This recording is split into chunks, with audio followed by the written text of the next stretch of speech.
It's fun, it's patriotic. So join the Space Patrol Blood Boosters today.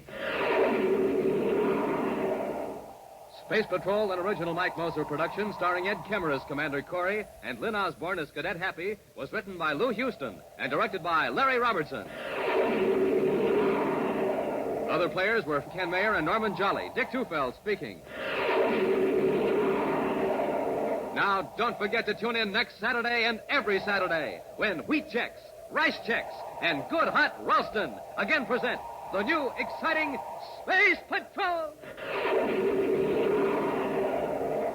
And be sure to see another exciting Space Patrol story on your local ABC television station. Consult your local paper for time and channel. Space Patrol comes to you transcribed from Hollywood. This is ABC Radio Network.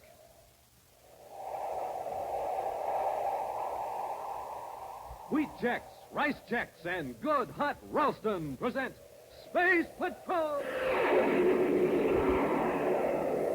High adventure in the wild, vast reaches of space. Missions of daring in the name of interplanetary justice.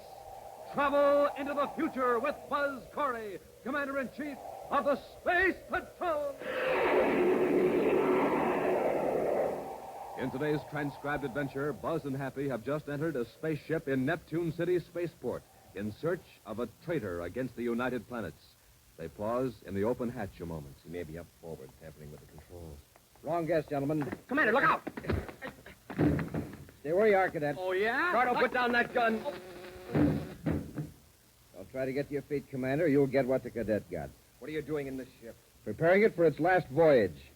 There's an explosive hidden aboard, timed to go off 2 hours after blastoff. And you, my friends, will be aboard. We'll be back in just a moment with today's Space Patrol story, The Queen of Space. Gang, this is Space Patroller Dick Tufeld at an Aquajet boat race on Mars. Now, my favorite is the Shooting Star. But, hey, it doesn't have a chance. That driver's filling up the tank with ordinary fuel. You see what I mean? No zip, no zoom. Hey, but wait. The driver's now putting in some super fuel.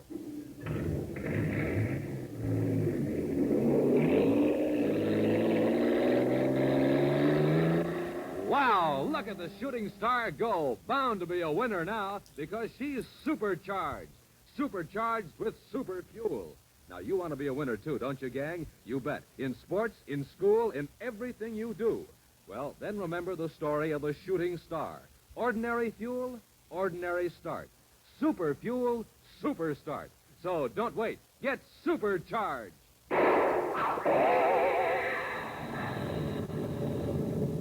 And, gang, get supercharged the way Buzz Corey does. Eat a good breakfast with a checkerboard super cereal, like Rice Chex or Wheat Chex. Some cereals, yes, sir. If you want flavor, just get Chex. If you want something different, just get Chex. C-H-E-X, Chex. Right for a bite because they're bite-sized. Get them at your grocer's today in the red and white checkerboard package. Rice Chex, Wheat Chex, the bite-sized super cereals that help to supercharge you. Commander Corey, Cadet Happy, and Tonga, Assistant Security Chief of the United Planets, are on the planet Uranus to investigate a series of accidents that have occurred to passenger ships. In the chart room of the Space Patrol office, Buzz is briefing Happy and Tonga. You two have made a lot of flights between the outer planets, so I don't have to impress on you the tremendous distances involved. No, sir. And you know that here in Uranus, we're outside the orbits of 7 of the 10 planets of the solar system. And yet we're barely halfway between the sun and Pluto. That's right. Now, everyone realizes that the companies running freight and passenger ships between Uranus, Neptune, and Pluto are working under a handicap. Yeah, the long hauls cut down on their profits. Right. A freighter could make 16 trips from Earth to Mercury, for example, while other freighters make only 1 trip from Neptune to Pluto.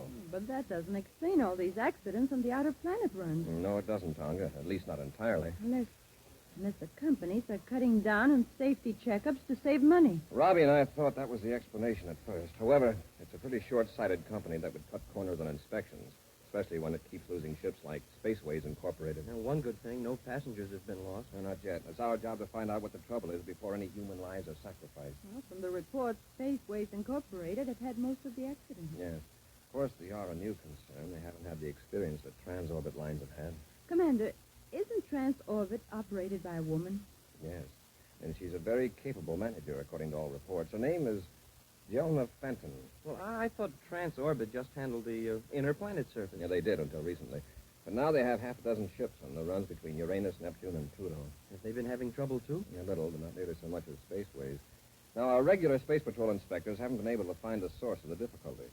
So we're going to do a little undercover work. That's where you come in, Tonga. Hey, You Rainbow. pose as a writer for a magazine, gathering material for a series of articles on It living was conditions good. on the I other feel planet. well rested. I feel can make trips from lovely planet to planet and without arriving in energized. position. Yes, it'll give you a chance to observe conditions around space. Oh, hey, A10. Hope you're doing For the well. time being, we'll just Hope- make routine inspections. of Hopefully space the mic patrol is just conditions fine. on Tonga. How do you want me to contact boy. you, Commander? Use your miniature space phone. Keep it with you at all times. Comfortable. Don't use it when there's anyone around. When Hope they- everybody's doing good. The Hope you're spaceways doing passenger well, ship leaves Uranus Raven. For Pluto in the morning. Be aborted. Right, Commander. Happy now, blast That's off and prepare the good. trip a few hours after your ship leaves. Hope your stream went well. Hope everything went well. I got your message, gentlemen. What's up? You can cancel that trip to Late. Earth, Ricardo. You're staying here on Neptune. What I about hope that everybody's spaceway having a ship I good was morning. supposed If to, you're not having a good I've already morning, arranged it. I hope you're having a good day Yeah, at we the won't very use that one least. again for a while. It's all you can ever Yeah? ask. What? It's the little Orbit things in computer. life. It's been tampered with, so it'll give the wrong vector. Oh, that's not so serious. Oh, isn't it? On a run to Pluto with a full passenger list? You know how little reserve power those spaceways ships Could do have. better. That's right. Okay. They'll run out before they can get back on course. What Once they get a happened? spacephone fixed, Was it They won't just be able to. you need more Halfway people to there? Pluto, their spacephone power unit will fail. A few more accidents like this, and nobody will get aboard a spaceway ship. Or Which what? means that Transorbit will have What's all up? the business. I've sure got to hand it to you, Jonah. At first, I thought you were crazy to take on these outer planet runs. It would have been crazy if we were merely going to be satisfied with a few crumbs that spaceways didn't want to be bothered with. If you keep on, Jonah, you'll be known as the Queen of Space. Queen of Space. You know, Cardo, I think I read it. Were you just like We're on vector, sir. Yes.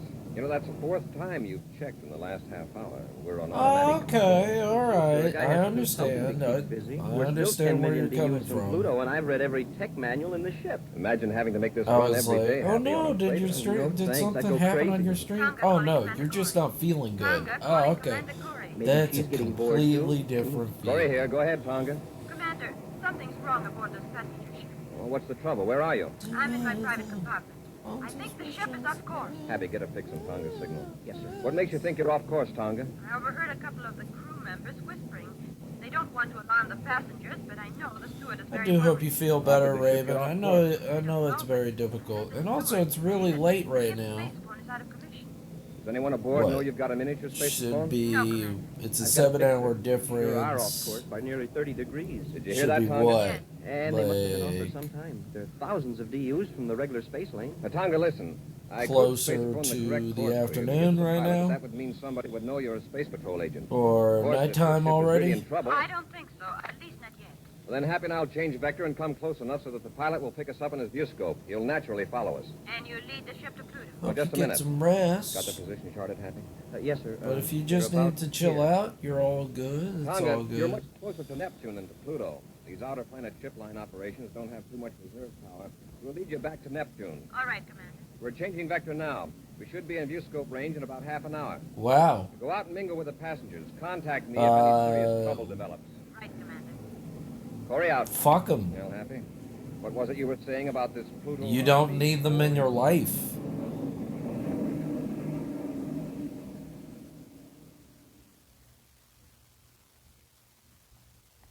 Sounds like a toxic Here's our person. schedule. You don't Spaceways need them in flights, your Joe. life. Most of them are inward bound from Pluto. Spaceways Common is due this afternoon at Neptune City Spaceport. Leaves for Neptune's moon tomorrow Yeah? morning. That doesn't give I us much time. mean, True, but it might give us a fine opportunity. How do you mean?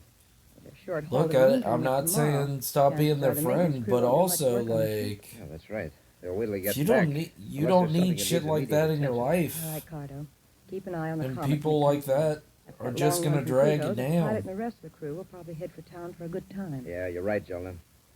Say, I wonder how that other ship's making out. The big passenger job. You know? Right now, the pilot's probably discovering he's But- millions of DUs off course and with a low power supply. But don't start making any inquiries, Cardo. Don't worry. I'll wait for the official announcement. Another spaceways ship. Yeah, and I mean, just because it's not normal to be triggered doesn't mean it's not. Strong enough in our view scope. You gotta The think of pilot your has own sense enough to health. follow us. You'll probably be very glad to, Happy. You I'm know, gonna tell change them to vector now. step Watch the back, screen and if see they he follows can't, us. and if their answer is deal with it, well, they can deal with not talking to you forever. That's my How answer. about it, Happy? I think he's got the idea all right, sir. Tonga calling Commander Corey. I'm the kind of person, here, if go ahead, somebody Tonga. says I'm deal back with in my it to me, compartment. is just Everything's all like, I Good. guess I can Is the pilot just nowhere deal headed with for it by Neptune? We leaving. just made an announcement through the I don't public have to address. deal with 3 this. passengers have been told that the ship is making an emergency landing on Neptune. There's no panic, I hope. No, we've been assured that it's nothing serious. There's a lot of grumbling All about right. the delay, but nobody's alarmed. Well, I find out all believe in can, you, Tonga. Raven. I'll arrange to meet you when you land on Neptune. You're nothing but a compassionate person that tries her best. You've been nothing but incredible to something went me, wrong. and you've been That ship nothing that was but supposed to get incredible lost to in the everyone Pool. that What I've about met. Just landed here on Neptune. All the rotten brakes. But the orbit computer did fail, didn't it? Yes, but a space patrol ship happened And along and the pilot if someone's followed treating into you Neptune. bad, Did you say happened even along? if they are a Apparently, quote the space unquote patrol ship didn't even friend, know the passenger I would ship was in trouble. rather At least tell the them space to go patrol fuck didn't attempt to make themselves. contact. Well, maybe it's But that's better. just me. Now we've got 35 or 40 unhappy passengers who'll tell their friends what an inefficient line Spaceways is. Next time they'll all take Transorbit. One thing I admire But about you, if gentlemen, you're they're always if looking they're on the being bright side of triggering, things. I mean, the How about answer could It's just working be out the way like, you said it hey, would. The give crew me a headed for town bit, for a good give time. me The time, ship is due for let an me overhaul just after it gets back from Neptune. de-stress and But it stuff won't like get there. that. Let me just It's chill going to be out. blown up on the way. Blown up. I guess you're doing that right This is now, for just tonight. chilling We're out, floating hanging on the out, aft just compartment. just I being suggest the you. emergency rations compartment. Suppose they check the ship before blastoff. It isn't likely they'd check the emergency rations. You before got it this, goes to the Raven. room. I believe Especially in when there's a you. major overhaul coming up in a couple of days. We all have our Okay, own all torch worked to out. bear. Explosive will be in a regular emergency.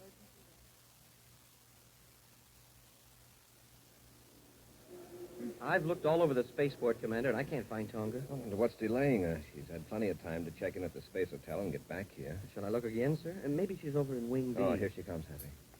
There, she sees us. Let's move over here behind these pillars. Remember, Hap, don't call her by name. Commander, What did you find out? the orbit computer in the ship had been tampered with. So had the space phone transmitter. So somebody wanted that ship to get lost. Yes. And I picked up a very interesting rumor about who might be behind it. Who? I've been talking to some of the Spaceways employees. Now I'm thinking They she should think have Transorbit is trying tassels to run because them out of she's got a business. cowgirl Serious outfit, charge. Do they have little any tassels No, down but- there. I heard a certain name mentioned. She's got a Brock silly little Carter. cowgirl Rock outfit. Cardo, huh? Yes. Carter works for Jelna Fenton of Transorbit. And what's Cardo supposed to He's do? helping I me couldn't learn a anything lot specific, through the but I years, get but the impression that he Carter just would is do just about defensive on anything. Transorbit's this main one offices are here in 'cause Neptune City. he's Happy, feeling maybe you and I in can his check up on right this to make Cardo. these hints Now, and Tonga, the best thing for you to do is comments go ahead and with our original roleplay. plan. You mean go on to Pluto? Yes. When is the next passenger ship leaving for Mm. Pluto? Spaceways hasn't any scheduled until day after tomorrow. But there is a Transorbit ship leaving tomorrow morning. And take that one. Oh, and by the way, this might be a good time to start gathering material for those magazine articles you're supposed to be writing. Oh? See if you can get an interview with Jelna Fenton at Transorbit. All right, Commander. In the meantime, Happy and I'll check up on... So it's in a Dungeons and Dragons game, or you know what? I'm not gonna pressure you. Slow down a little, Happy. We don't want... Carter You'll to tell me in suspect your we're own trailing. time. Yes, sir. You'll What are you saying to that spaceship? you'll help me Must have figure come. out what you're Heading talking for Pluto about this fully. afternoon. See, it's a beautiful ship, isn't it, sir? Yes, it's the pride of Spaceways. Hold it, Happy. I don't want you to shut yourself off. Yes. I'm very curious to know why a Transorbit employee is snooping around a Spaceways Okay. ship. What do you suppose he's got in that box he's carrying? Suppose we find out. Come on, Happy. Shoot. I forgot the one thing. Oh, gotcha, Been there a gotcha. long time. Go say hey. Find out just what he's Give up him to a good now. old hey.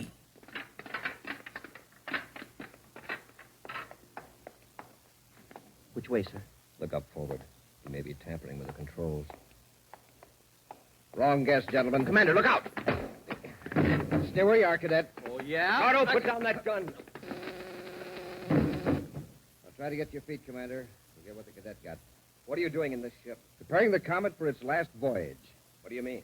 There's an explosive hidden in the aft compartment, timed to go off 2 hours after blastoff tomorrow. But there'll be passengers aboard. Yes, I know. It looks like there'll be 2 extra passengers, Commander. The cadet and you.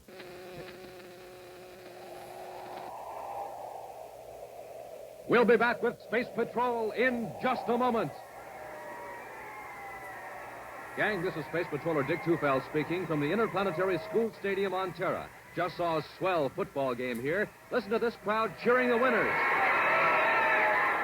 Yes, it sure is fun when you're a winner, and here's something like that, right, gang? But remember, to be a I winner, just you looked up have what to be BRB means. supercharged. I feel And all... here's the way to take care of that.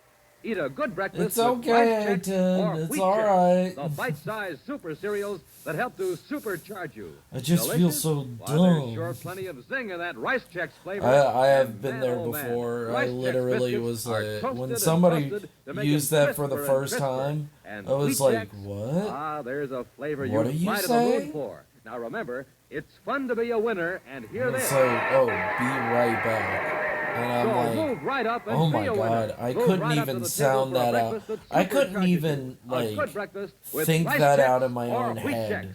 Get them today, gang, and get supercharged.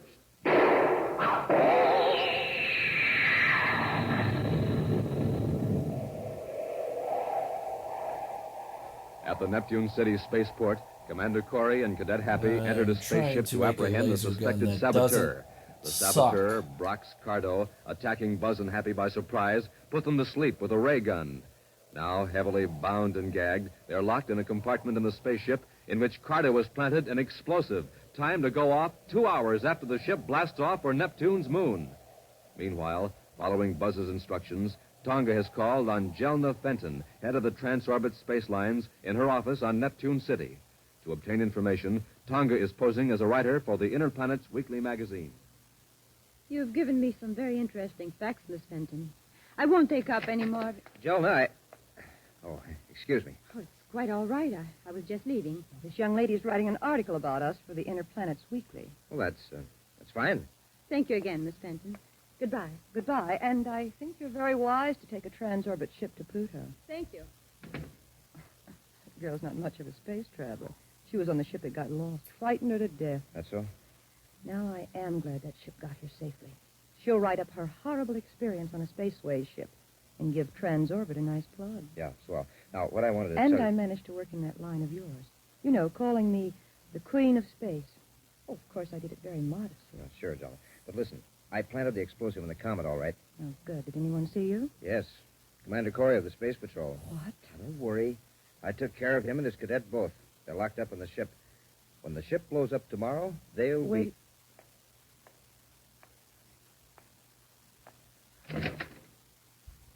Thought so. She was listening. Who? That girl, the reporter. Oh, do you think she heard us? We've got to find out. Come on, Cardo. We'll follow her and see where she goes. I can only get my hands free. We've got to get loose, Happy. There's a bomb aboard this ship. Carter set it to go off, and the ship's about halfway to Neptune's moon. There. I'll untie your hands. Thank you, sir. Get out of this compartment, but we've got to. When somebody comes aboard, maybe they can hear us pounding on the door. Possibly. This ship is heavily soundproof.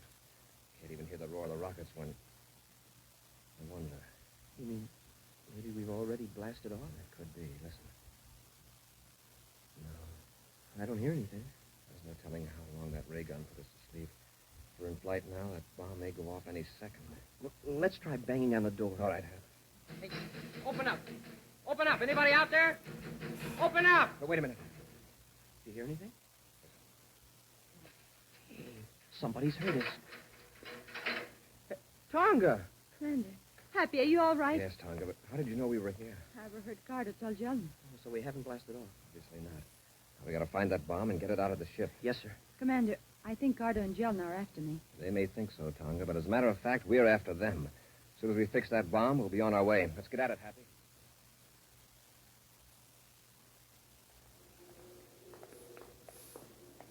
I can carry the bomb, sir. It's not heavy, huh? Are you sure that's the right box? Yes, Tonga. It was the only one that was hidden in the emergency ration storage compartment. You can tell by the weight. This box is twice as heavy as the others. Happy, you and I'll take this bomb to the Space Patrol emergency officer here at the spaceport for detonating, and we'll all meet later at Gate 7. Yes, sir. Tonga, while we're doing that, you call Neptune Unit Space Patrol headquarters and alert them to pick up Cardo and Jelna.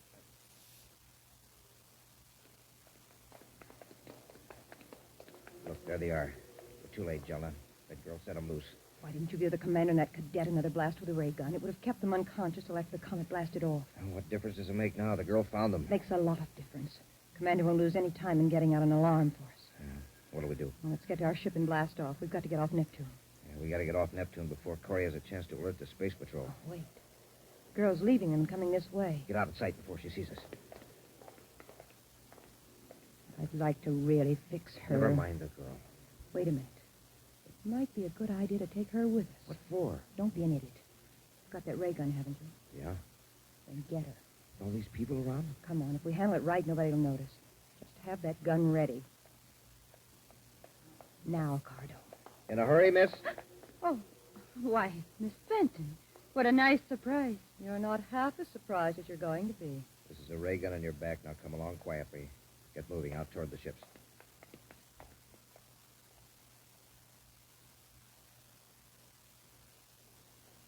Tonga's not at Gate 7, Commander. I know, and she won't be. What? She never did call headquarters. I just checked. Tonga's not in the habit of disobeying orders. But what happened? Jelna Fenton's own private space cruiser just blasted off. I got the report from Space Control. Well, sir, do you think There she we has go. Tonga with her? That's what I'm afraid of, Happy. Get to our ship. We're going after her. And back. Now she's back. Back again. I've got the ship on vector. Raven's Saturn. back. Put it in full acceleration. Tell so we a get plenty of friend. distance between us and Neptune. Yeah. How's the girl? Still locked I up in the was just in the compartment. middle of Oh, I drawing, found out who sketching she out a is. Yeah? gun. Tonga, assistant security. And chief of the then Space I had Oh, a that's not gun. Why? This could mean plenty of trouble. Oh, and I suppose you don't What do think you we're in think, trouble now? snuggly little Tonga can rabbit? help keep Corey off our necks. Yeah, but will she? He's Say like, her I'm own, being sure. snuggly over here. Besides, we What don't do you care want? whether she cooperates or not. Jelna, I'm look, too the cute. rear view scope. Ship. It's coming right toward us, gaining every second. Jelna, they're after us. Now, don't get excited. Calm down. That's a Space Patrol ship. It's Corey. So much the better. Relax. Hope your brother is doing okay. Hope they It's a had a private good cruiser, trip. sir. I don't Yeah, know where it's with they a went. Transorbit trademark on it. I Jelna don't know Fenton's what ship, all right. what We're sure vacation they gaining on went it. You to. must know they're being followed. Maybe they went Don't to seem a be doing spa. anything about it. Maybe Turn they on the went spacephone. to another Yes, place. This is Commander Corey aboard Terra 5 calling Jelna Fenton and private cruiser N56. Maybe they Glory to hung Jelna out Fenton. and shit like that. Cruiser N56 to Terra 5. Go ahead. If I Return to can Neptune try to sum it immediately. up, You're I've under arrest. been in RP Is Brock Cardo communities aboard? before, Brock and Cardo? I've I seen a never few of heard them of burn This is down an order, Miss Fenton. to Return bad to Neptune RP. immediately. or we'll have Often to due use to force. people Very starting to interesting, evolve the Commander. RP But I don't around think you will. their erotic You wouldn't RP want to rather risk than harming your mainly focus on security RP, chief, would you? and I've So you been have Tonga RP aboard. burned That's right, down Commander.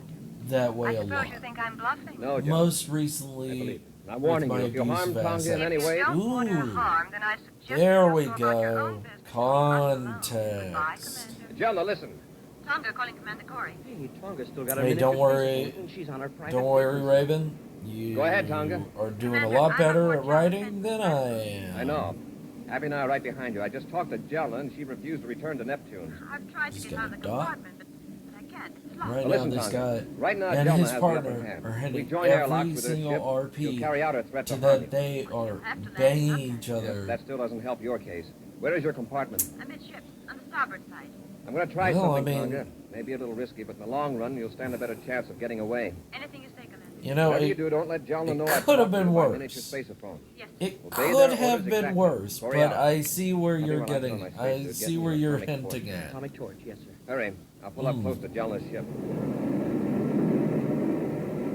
I was hoping that he was not like, oh yeah, and then I slaughter Hurry these up. people. Ship's right off Oh, where it and then started. I slaughter He doesn't these believe people. we've got Tonga aboard. But if he starts anything, he'll find out soon enough. Corey to Jelna. Corey to Jelna. Gonna talk to him? Yes. What is it, Commander? I want to be sure Tonga's aboard. And I had Don't to you read trust it me? in I RP wanna and see that you're on all right. stories on the That's fair forum, enough. and had Cardo, it go bring pointed Tonga out up to here so the me commander out can of see. characters too, and it just starts now to trigger at the start of that spiral of RP going down a hole, which makes me think back to my ex, Keep pulling in and then I closer get to Jelna's flashbacks ship, of my Happy. ex. We're nearly And touching now, the sir. easiest way to sum up I'm gonna keep my back so ex they can't see and that his I've got a abusive spacesuit ways, on. You know what to he do. didn't Yes, sir. hit me. As soon as you tell Yes. Jelna that you see Tonga, I let our ship drop back a little, and you go out the airlock and jetpack over to Jelna's ship. That's right. Turn on the spacephone, Happy. Well, Jelna, have you got Ugh. Tonga? Let's see her. Yes, Yes, Commander. She's right here at the nose port. Don't you see her? Yeah. I Are you all right, have Tonga? been Yes, there. Now, are you satisfied, Commander? Just see that you don't harm her. Then get your ship away from here. Cut it, Happy. Okay, sir. All right. Drop back now. I'm going out the airlock. Be careful, sir. I get you.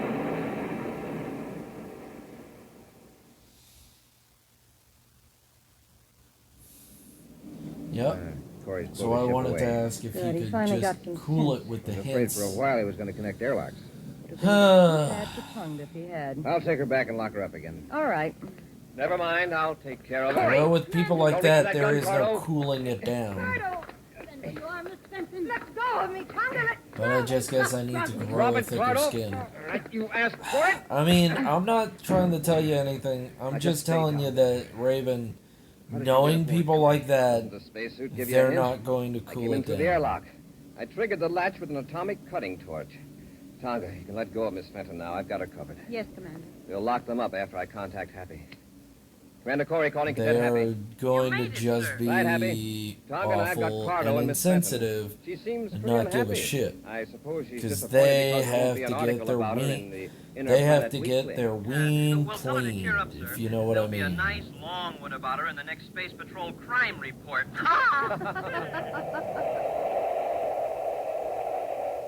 We'll be back with an action preview of next week's exciting Space Patrol story in just a moment. Say, do you hear that clock? Time's running away fast, gang, but it's something you just can't hold back. So don't wait. Send for a Space Patrol Spaceophone set now. This offer soon ends. The Spaceophone, the magic phone that sounds like a walkie-talkie. But time's a-wasting, so hurry. Now think of it. A spaceophone that looks exactly like the one Buzz Corey uses. But remember, this offer will soon end. Time is really running out. So, gang, hurry. Hurry while there's still time. Send today for your spaceophone set. You can talk on it to someone a straight 50 feet away. But don't wait. Act now. This offer soon ends. You get 2 blue and yellow plastic spaceophones, 50 feet of communication cord, and a briefing sheet. Here's all you do. Just buy a box of Instant Ralston. Then, with your name and address, send an Instant Ralston box top and 25 cents in coin to Space Patrol, Box 686, St. Look, Louis, Missouri. Raven, Offer good only in continental U.S. I want to and may say, be you withdrawn know, at any keep time. with it. That's Space Keep talking Patrol, to them, Box try to explain it, but 686, as someone Louis, who has Missouri. role-played a lot, And now for a preview of next week's I know exciting where it's Space going. Patrol story. and I'm going to tell you right now, Buzz and Happy are climbing the face it's of a steep cliff probably on the planet in Saturn the in pursuit of a toilet criminal. already. At one side of them, a great waterfall. I don't want to be thunders that down kind of guy 1,000 feet to the valley that below. is very pessimistic about these things, but It's amazing. He went up this cliff like a if mountain. he told you to Sure hard to get a deal, foothold. to just quote-unquote deal Look with out, Happy. it, There's a rock rolling. Smoking rockets. yeah, Oh, that was close. it's already There are more there. coming. Press close to the side of the cliff. Hey, it looks like the whole top of the mountain is coming down on us. That's Colgar's work. He started a landslide. And it's coming down right on top of us. What are we going to do? Be sure to be with us next Saturday for the exciting story. And The for your Giant own Bubble health, I with would wheat say, checks, you rice know, checks, just let it and go. good hot Move Ralston. on, find Again, bring another you role-play Space group, Patrol. start again or something like that. That's all I can really This is your commander, suggest gang, with a is story about the that. warriors in your bloodstream. Do you know what they are? They're the white blood cells, and they're warriors against disease. When a person is sick, he often needs a whole extra army of these warriors. All right. That's just one reason why it's vital to have a Okay. big supply of blood in hospitals. Will you help me remind grown-ups that I America believe needs in you, more Raven. blood donations? Then join the Space Patrol Blood Boosters. You know But I don't wait. do. Join today. Hope you like this Space Patrol, an cowgirl. original Mike Moser This, production starring this Ed space Kemper as pirate Commander Corey cowgirl. and Lynn Osborne as Cadet Happy, was written by Lou Houston and directed by Larry Robertson. Other players were Nina Berra, Virginia Hewitt, and Norman Jolly. Dick Tufeld speaking. Yeah. Now, don't forget to tune in next Saturday and every doesn't. Saturday when Wheat Checks, Rice Checks, and Good Hot Ralston again present the new exciting Space Patrol. And She be is sure to see a another space exciting pirate. Space Patrol program on your local ABC She's television space station. an Consult your newspaper ex-space for pirate time and turned channel. bounty hunter. Space Patrol comes to you transcribed from Hollywood.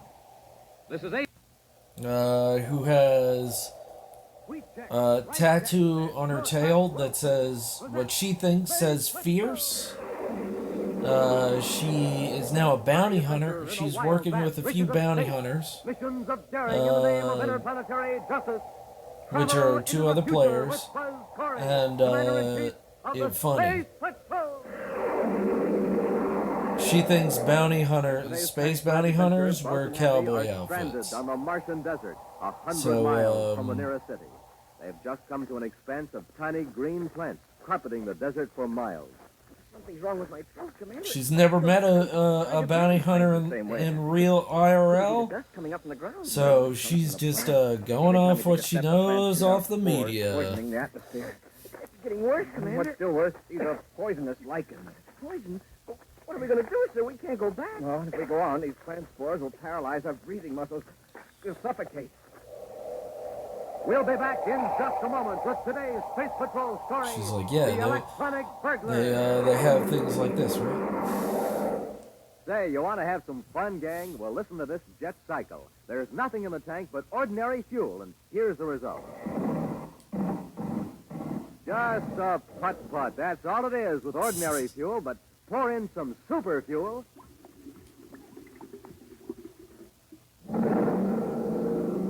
Wow, that jet cycle is supercharged now. Yes, sir, gang. When it comes to supercharging, you need super fuel. And the same thing is true of you, especially in the morning when you haven't had a bite to eat for hours. So to really get up ahead of steam, to really get set for a lightning takeoff, you have to get supercharged. And here's Buzz Corey's way of doing it. He eats a good breakfast with rice checks or wheat checks, the super cereals that help to supercharge you. Bite-sized checks. Checks, the cereals that taste so good. Checks, the cereals that are so crisp, so absolutely different. So take a tip from Buzz Corey. Eat a good breakfast with a super cereal and get supercharged. The super cereals, rice checks, wheat checks. Even on the man-made planet Terra itself, few citizens are aware of the existence of the Maris Design and Development Company. Cute. Yet from Mercury to Pluto, there's hardly a man, woman, or child whose life isn't made more secure and pleasant because of the engineering know-how in the creation of electronic devices by the Maris Company. And so when Howard Maris reported that his Terra offices had been burglarized, Commander Corey assumed personal charge of the investigation. Right now, Buzz and Happy are standing before the damaged door of the Maris Company vault, questioning the perplexed and worried executive, Howard Maris. I can't understand why the alarm system didn't work. I set it myself last night, just as I always do. How do you set it? There's a lock switch in my private office. Once that switch is set, nobody can force an entrance to the building without setting off the alarm. Well, what if somebody had the key to the outside doors? If they used it before regular opening time, even a key would set off the alarm. The only sign of force, inside or out, is at the vault door. Mr. Maris, are you positive you set the alarm switch last night? Absolutely. And the alarm did work, you know. Yes, but several hours too late. By the time our men got here, the metal on the Endurium door had cooled where the Atomo torch had melted it. It's the most baffling thing I've ever run into, Commander. Mm-hmm. One fact is pretty clear, Mr. Maris. Yes, what's that? Whoever did this job was extremely familiar with your operations. Were you suggesting it was an inside job? It almost had to be. Just look at what was taken. Yes, the anoscope plan. The most valuable thing in the vault. Excuse me, sir, but what is this anoscope? It's a device for detecting mineral deposits hundreds of feet underground. It's 10 times more efficient than any other instrument or method we have. Those plans in the hands of someone who knows their value are worth at least 1 million space credits. Wow. Oh, excuse me. Yes, Maris here. Oh, very well. Commander, I'm wanted in my office. Would you excuse me, please? Surely, Mr. Maris, go ahead. Thank you.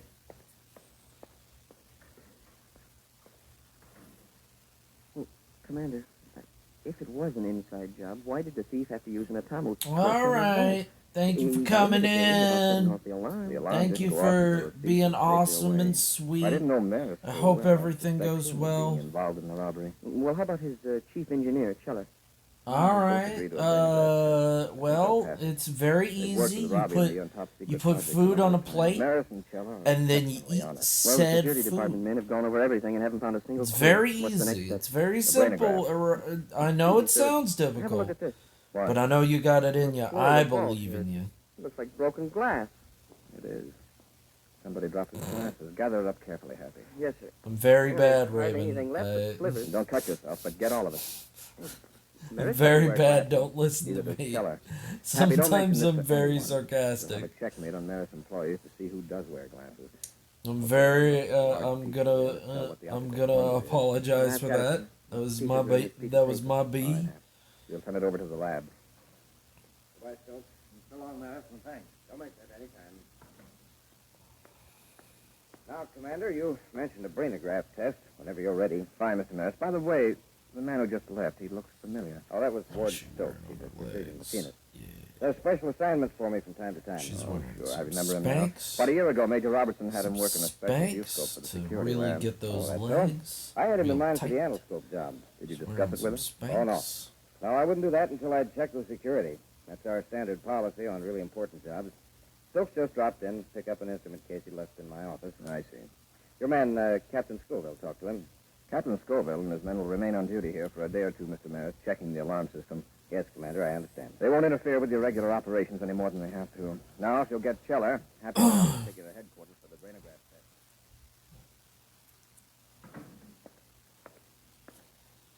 Oh, Stokes, you got the case all right. Yes, walked right into Maris' office. One of Corey's men gave me the once-over, but didn't even stop me. Has the case been tampered with? Well, it was on the floor exactly where I left it yesterday.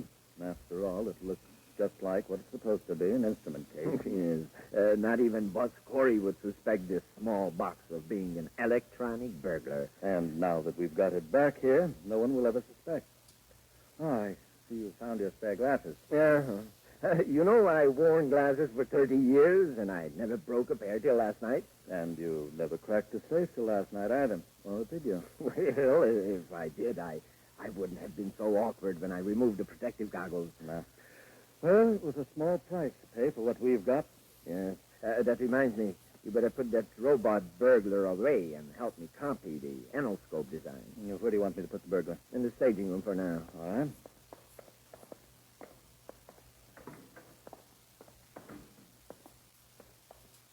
This stage set's a great piece of work, even if I do say so myself.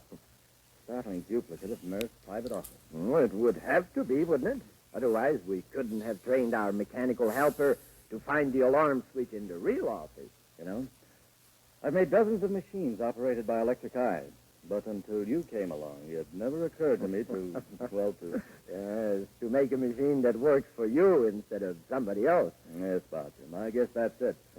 The toughest part of the whole job was getting a hold of Maris' burglar alarm key long enough to make a duplicate. Mary's doesn't suspect us. Corey doesn't suspect us. I'd say we pulled it off without a hitch. But now, we better get ready to blast off. Happy, I suppose you heard the results of the brainograph test. Yes, sir. Maris and Scheller didn't have Gonna anything to have do with the smudge robbery. that Not only just that, a but we bit. haven't the remotest idea who might have done it. That's great, except that it doesn't help us much. Oh, how about the fragments of glasses? Well, the lab couldn't tell a thing. The boys did their best, but the pieces aren't big enough to indicate the optical formula. Oh, well. Maybe it wasn't a thief that dropped it there anyway. Maybe not. Maris says that he and Cheller are the only ones that go into the vault. We would get this clue just when our chief optical expert is in the hospital. Dr. Pricer? Yes. I contacted Pricer and showed him the fragments on the telescreen. He thinks he could determine the lens formula after he's out of the hospital.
and bother about I'm toys. back. In trouble, a cereal dull as can be. I'm no taste, back. No tang, no nothing.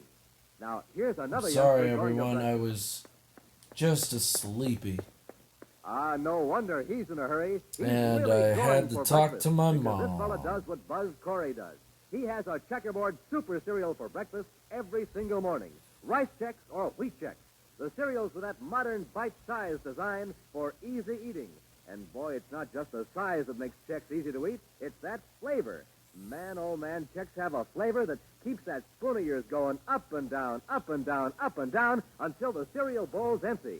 So get the cereals that have you sprinting to the table for them. The super cereals that help to supercharge you. Rice Chex, Wheat Chex. Buzz and Happy have been captured by two criminals who stole designs for a valuable new mineral detection device from the Marist Design and Development Company vault.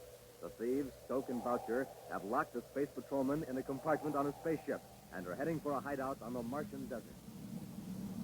Certainly aren't taking any chances, sir.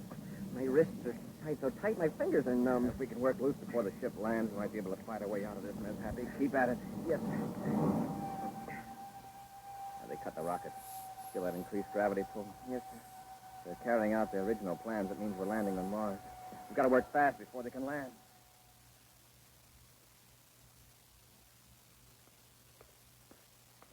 Unlock the compartment, Stokes. I'll keep them covered. All right. Now, you two on your feet. Let's check these ropes. Turn around. I said turn around. And I say something, I mean it, Corey. I'll remember that, Boucher. With the little time you got left, I suggest you Big dwell on more tattoo pleasant memories. energy. Okay, the ropes are still tight. Get moving, you two. Big tattoo energy right there. This is our little Martian hideout.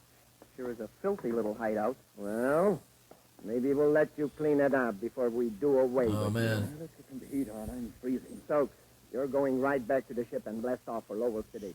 You still think I should make contact with Bob? Yes. I'll stay here and guard Corey and the cadets until everything is set. Leave the designs here.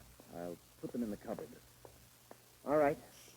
If you find everything safe in Lowell City, then make arrangements for getting the money from Toss, and we'll hand over the designs. When do we get rid of Corey and the cadets? Just as soon as you get back. Nobody will ever find them out here in the desert. You better get going. Oh, I wanted to ask you a couple of things. Come out to the ship with me. Well, all right. I don't imagine you'll want to leave, Corey. But we'll lock the door, just in case.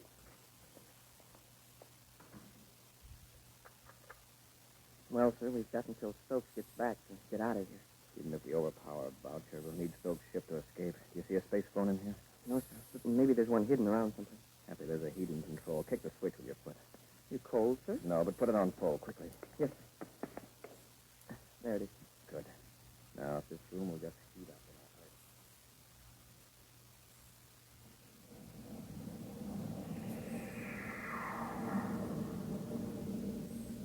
hurry. Well, there goes Stokes. Now, when Boucher comes into this heated room, I have a hunch he'll have some trouble with his glasses. Huh? Coming in from the cold air, they'll fog up just like the windows.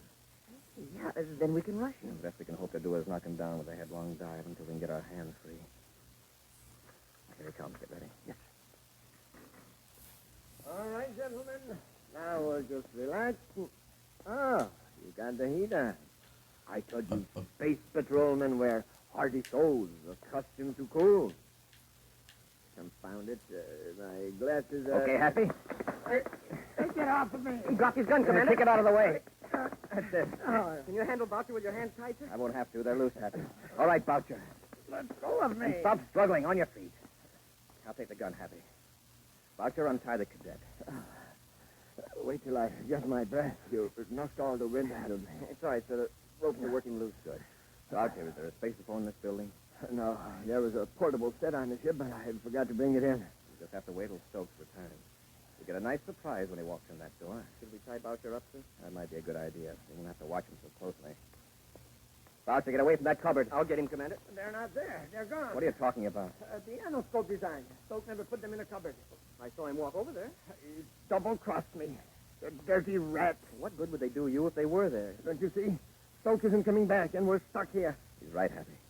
The Puts all of us in a tough spot. Boucher, how far did you say it was to the nearest city? 100 miles. 100 miles of desert. We don't have any way to call for help. We'll die out here. We only got food for 2 days. Maybe. But we're not going to stay here. Take what food and water we can and start across the desert. On foot, we could never make We're it. going to try it. Where's the food locker? Come on, Boucher. You're lagging behind. Don't make me walk anymore, please. You got yourself into this mess. We're going to keep moving. All right. I'll try to make it. That's it. Now stop blubbering and save your breath. Hey, these green plants are all around us. They're lichens, Happy. In the Martian summer, they turn rust-colored. Stop. Wait. Now what? I feel sick. Something's wrong with my throat. Well, I don't feel so good myself, but we've got to keep moving. Hold on a minute. There's something strange in the air. It's dust coming up from the ground, sir. Every time we step, a little puff of dust spurts up. From the lichens, Happy. They're spores. Spores? Yes, tiny cells from these plants. This kind is poison. What? Getting into our throats, lungs. Let's get out of them, quick. But we've got to keep on going. The plants stretch for miles in all directions except behind us. Well, then let's go back. We can't go back. Commander, these spores, what do they do? If we keep inhaling them, they'll paralyze our breathing muscles. We'll suffocate. I'm going back. Boucher, come back here. Grab him, Happy. Boucher, keep your head. All this stomping around's making it worse. Stand still, Boucher. Be quiet. Look around, examine the terrain. Maybe we can find a bare stretch of ground. It's hopeless. We're trapped on the desert. I said be quiet. See anything, Happy? No, sir. Except that low hill there. Seems to be a tower of some kind. Yes, a power relay tower. There's one every 20 miles. Maybe there's a spacephone at the tower. If we can get there, we could call for help. That's worth a try. Come on, let's go.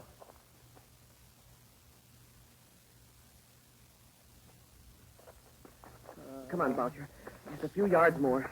I can hardly breathe. I don't see anything that looks like a spaceophone, Happy. Neither do I, sir. Just some wheels and gears. Those are to adjust the receiving and deflecting coils at the top of the tower. You mean we can't call for help after coming all this way? I'm afraid not. Then what good is this monstrosity? We'll all die here under the tower. Look, Boucher, lie down and rest a minute and keep quiet.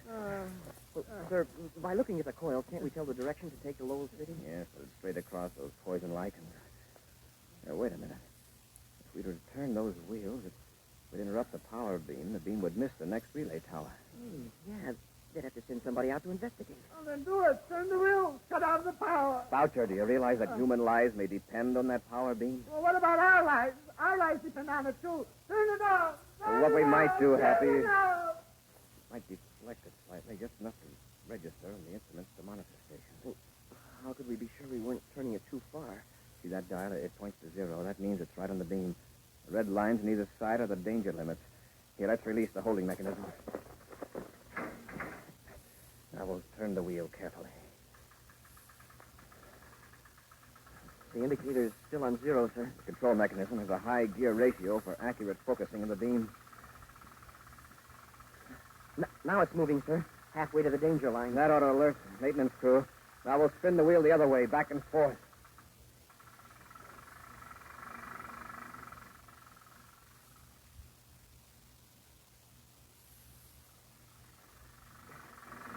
Want me to take over again, sir? You must be tired. All right, Happy. Thanks. You've been doing that for half an hour and nothing happened. Turn the beam off. Clear off. That's the only way to make them pay attention. It'll be dark in a little while. Nobody will be able to see us. Commander, look. It's an atmosphere ship, and it's headed right for the tower. Well, wait for them. Make sure he sees us. He'll see us, don't worry. It's a power commission ship, all right, sir. See the big red circle on the hull? All right, Happy. He's coming in for a landing. Set the indicator back to 0. There it is, sir. I'll lock it in place. Control secured, sir. All right, let's get to the ship. We've got an appointment with Stokes in Lowell City.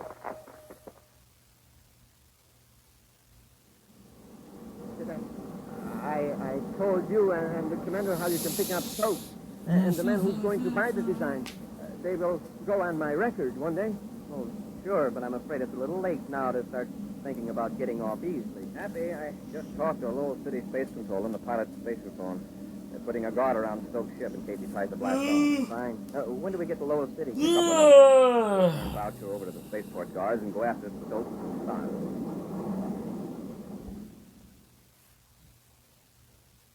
Well, Stokes, the designs seem to be complete. That all there, Mr. Tharp?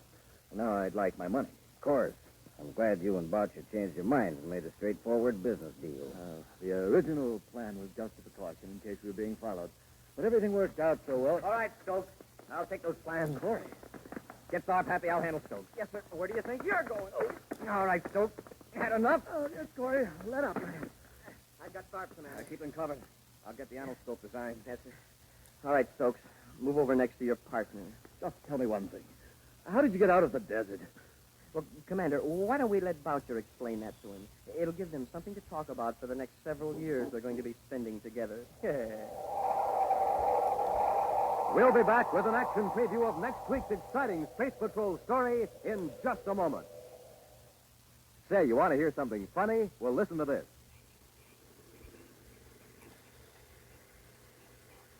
That's a word scrambler, gang. A machine that scrambles secret messages sent by space patrollers over the spaceophone. Now, do you want to know what the message said? Well, here, I'll have it unscrambled for you.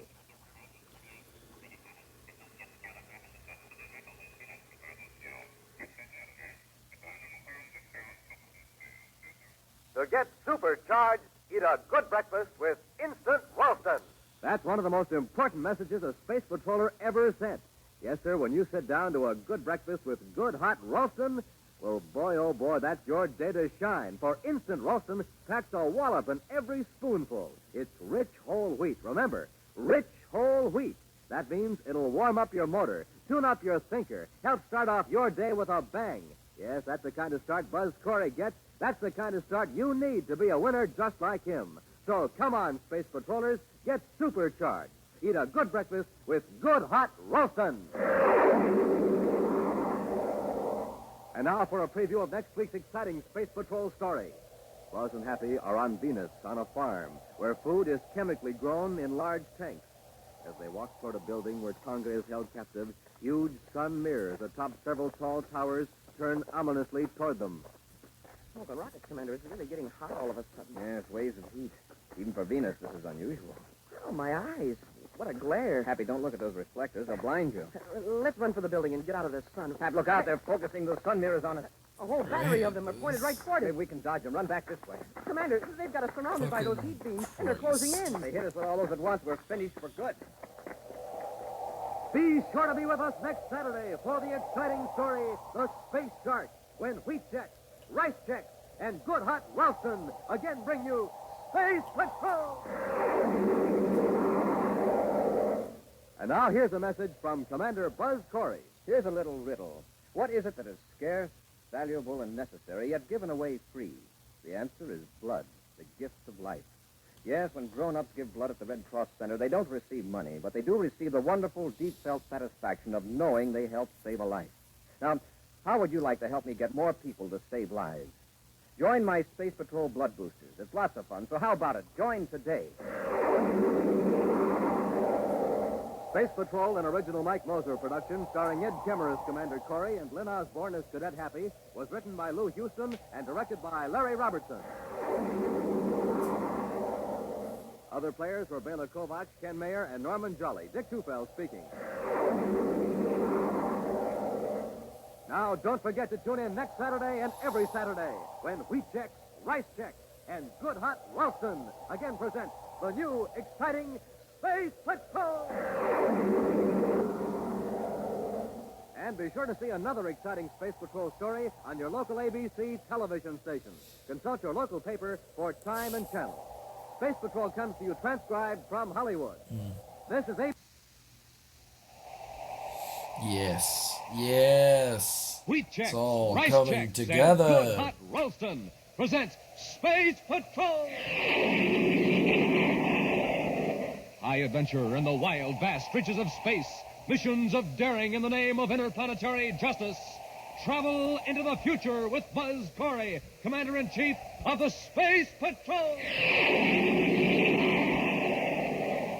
In today's transcribed adventure, Buzz and Happy are on Venus on a farm where food is chemically grown in large tanks.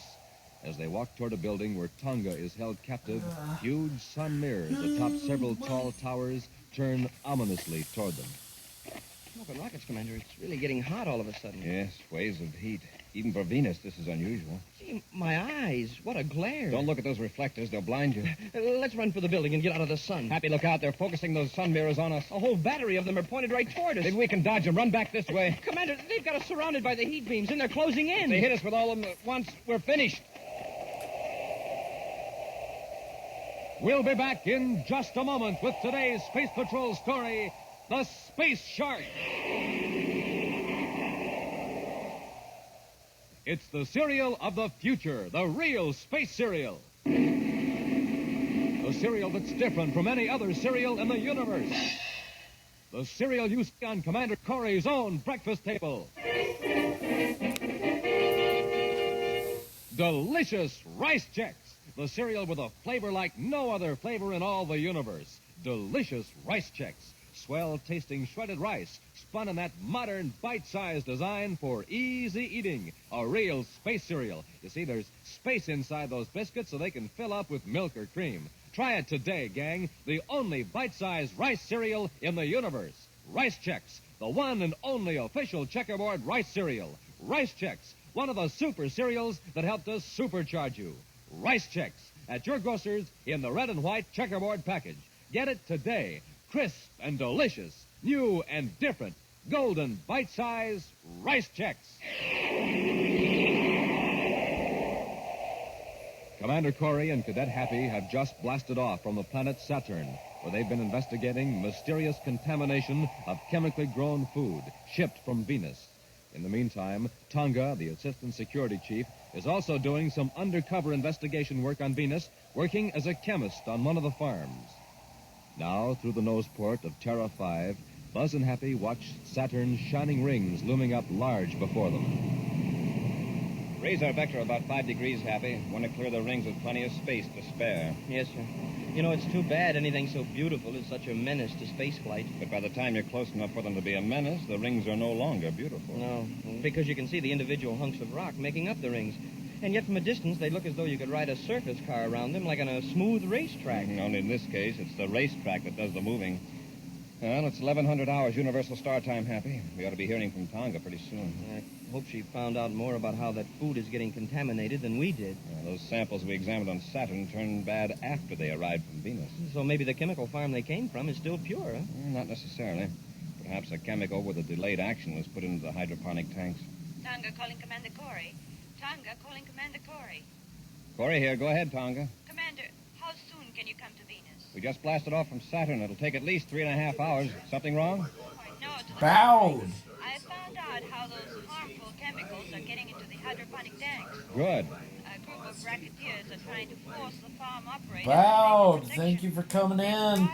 Bowed 33. Bowed And for 33. the owners who pay the price, Hope your the day's tanks going stay well. pure. Hope Who's everything's behind us, going gang? well. I don't know yet, Commander, but I think I will by the time you reach Venus. Where are you now? 11:33. That was 3 minutes ago. Why didn't you If you tell leave your miniature me, space phone in your room, Bow? make sure you hide it carefully. I keep it with me, Commander. No. It's safer. You want us to come directly to the farm when we reach Venus? I'll let you know later, Commander. By the way, I'm working here as Miss Bird. All right, Tonga. Be careful. Corey out. Gee, Commander, Tonga seems to have found out more in a week than all the other agents have in a month. She's a good security department operator, Happy. No, we'll clear the rings. Change vector for Venus.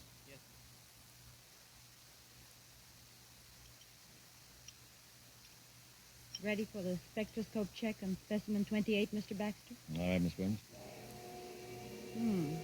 Negative. Well, this whole group of samples tests pure. I hope we have as good luck on the next group. Oh, never mind that now, Miss Burns. I'll handle it. Oh, but I thought you wanted all these samples analyzed before the morning shift ends. There isn't much more to do. I'd like to have you take this report over to the superintendent's office. Why, yes, Mr. Baxter.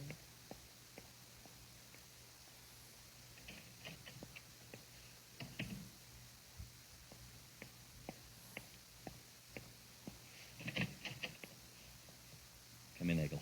Where is she? I sent her on an errand. I heard that Space Patrol spy. I wonder how much she knows. Not very much. I've kept close watch on her ever since we found that she's a Space Patrol agent. But that was 3 days ago. She's been here a week. I'd like to know where she kept that spacer for. I had a room search at the women's dormitory. She's got it hidden, all right. Perhaps it's under the floor. Baxter, you should have put that concealed microphone in her room in the first day she was here. Look, I can't handle everything. We got to get rid of her without exciting suspicion. How can we do that? The Space Patrol will investigate. Supposing there was an accident. Supposing she mixed the wrong chemicals and there was an explosion. Oh, she's too careful, too smart. I've got it. This will do fine. What is that? A harmless chemical used by Miss Burns almost constantly. But this bottle, someone might easily confuse the names of the two chemicals. They're very much alike. What does this chemical do? A few drops mixed with any acid solution will produce a deadly gas. A gas that soon dissipates. After a few seconds, when look it's at mixed that. with air, it's harmless. Real If someone nice. were leaning over a container of it when it first formed. Baxter, I can't pronounce the name of the substance, but it's the solution to our problem. Fix it up. I better get out of here before she gets back.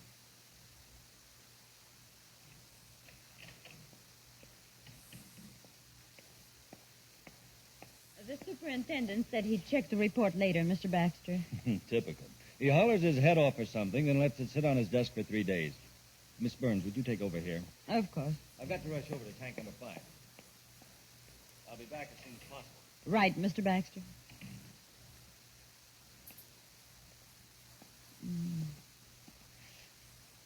Now, let's see.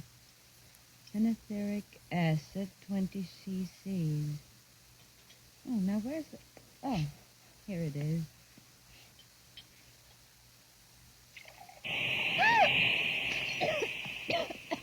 Oh. Yeah.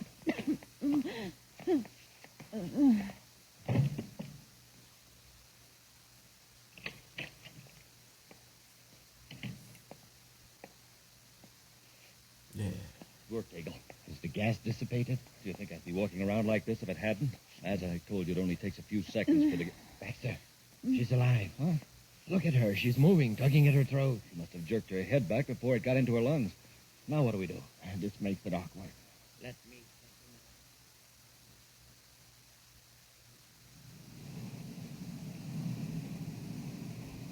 Well, at this acceleration, we'll reach Venus in half an hour, sir. Want me to take over? No, thanks, sir. I'd just as soon bring her in, if I may. Fine with me. Happy. Listen, I heard something on the miniature spaceophone. So did I. I got her, Baxter. We'll load our Miss Burns into a surface car and take her to my hyperdriving farm. So somebody sees us. Tell them there was a slight accident. We can say I'm a doctor. Take her to a hospital. But, Commander, they've done something to Tonga. Quiet, Happy. Take her to your farm. When she comes to, we can make her tell how much she knows. We certainly can't work on her here. That's right, Eagle. I'll stay here and watch Miss Burns. We got to get a surface car. Go on, get moving. Tonga managed to click on her spaceophone, so she's probably not too badly hurt. I wish they'd keep talking so we could find out who they are and where they're going to take her. Baxter and Eagle. Eagle has a chemical food farm. Happy, you keep listening to your miniature set. I'll contact Venus Space Control and have them check on the location of a hydroponic farm owned by a man named Eagle.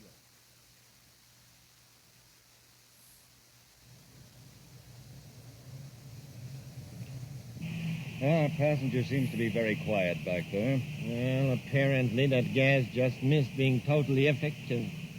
Here, pull up in front of this building. What's this place? A couple of storage rooms and a solar mirror control. Quite a layout you have. Yeah, very successful farm, Baxter. And you know, I haven't had a bit of trouble with contaminated food. I wonder why. I wonder why. Oh, come to think of it, maybe I'd better have some trouble, in case the Space Patrol starts wondering why. Well, come on, let's get her out of the car. She's still unconscious. We'll have to carry her. Yeah, all right, let's go.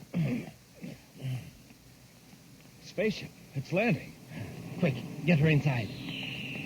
It's a Space Patrol ship. Why do you suppose it's coming here? It's the commander ship. I've seen it a dozen of times on Terra. He must know the whole deal. How could he? The girl tipped him off.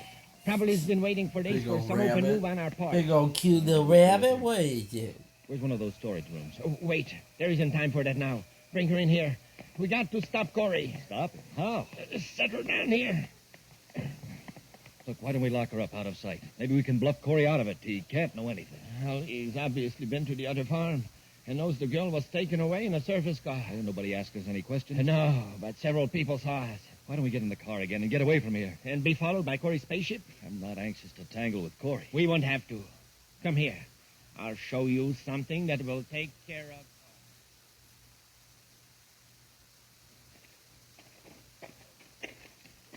Commander, I'm not sure, but I thought I saw two men carrying Tonga into that building down there when we were landing the ship.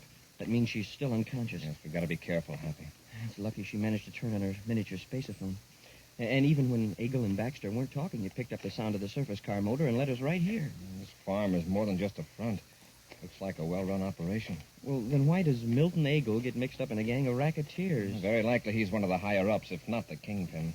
This protection racket is his way of controlling competition. What are those big, shiny pieces of metal on top of the towers? Those are solar mirrors, Happy. They can be focused on the food tanks to raise the temperature. Some of them seem to be moving now. They have to keep pace with the sun. Also, if the mirrors were kept focused on one tank too long, it would scorch the plants, probably boil the water. Oh, I see. I'm not so sure our rival hasn't aroused interest, Happy, so be on your guard.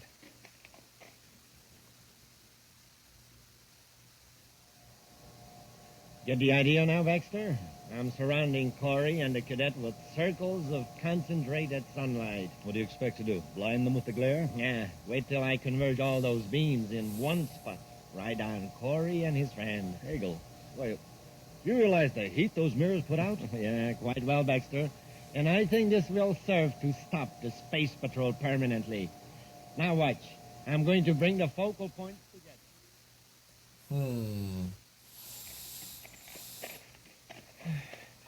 Gee, Commander, sure is getting hot all of a sudden. Yes, waves of heat. Even for Venus, this is unusual. Just Look because at she my eyes. was What a once a glare. Look at those pirate. reflectors that blind you. Hey, let's run for the building and get out of the sun. Happy, they're focusing those sun mirrors on us. The whole battery of them. Maybe we can dodge them. Run back this way. Hey, Commander, we're surrounded by heat beams, and they're closing in. If they hit us with all those at once, we're finished. We'll be back with Space Patrol in just a moment. Right now, here's the story of a cosmic surface car in trouble. Listen. The trouble? Nothing to go on but ordinary fuel. You hear that? The driver's filling up the tank with super fuel. Now, something's going to happen now.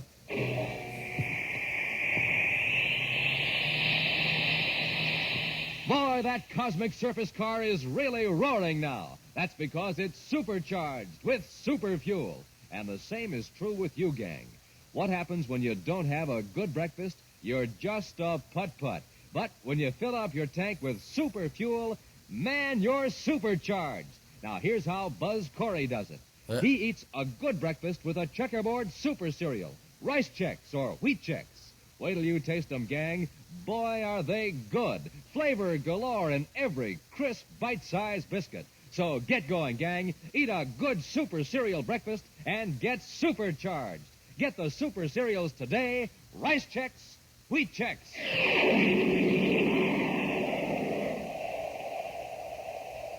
Buzz and Happy are on the grounds of a chemically grown food plant on Venus in an attempt to rescue Tonga, abducted by two men who've been putting poisonous chemicals in the food tanks of competing operators. The two conspirators, Milton Eagle and Richard Baxter, have seen Buzz and Happy approach the building where they're holding Tonga. Eagle has focused several sun mirrors toward the two space patrolmen, surrounding them with heat beams. Inch by inch, the circles close in around Buzz and Happy as Eagle tightens the wall of searing heat. Look at them, Baxter. Ha! They can't move in any direction. Grass all around them is burning. Yeah. And a few seconds ago, it was fresh and green. That must be stifling inside those Hope beams. you're doing Look, good, even real from here, you can tell they're Kaz. gasping for air. Well, we might as well finish him off. No, you Hope, don't. Grab her, Baxter. hope you're doing Get your good. hands off of that panel. Pull her away, Baxter. I'm trying to. Let go of me. Why don't you come away? Let go of me. I've got her, Eagle. Now, I'll finish That's off Corey and good. That's all we can ask she for. cut off the beam. How am I? Every It's time been Corey pretty and the good cadet so are headed far. toward us. Drag the girl out to the surface car. Quick. Quit struggling, you hear? Take your hands off me. We haven't got time I'm to pamper alive you, and well, and I'm Miss doing okay. I'm There. just drawing Now you this can get her. mouse. And hurry up, into the car. Just drawing a mouse. getting into the surface car. They've got Tonga. Hurry, Hap. Stop! Hey, come back here! Oh, it's no use, Hap. Doggone it, a few more steps So and we'd as have you made can it. Back to the clearly ship, we'll blast tell. off and trace them. They won't be able to get far.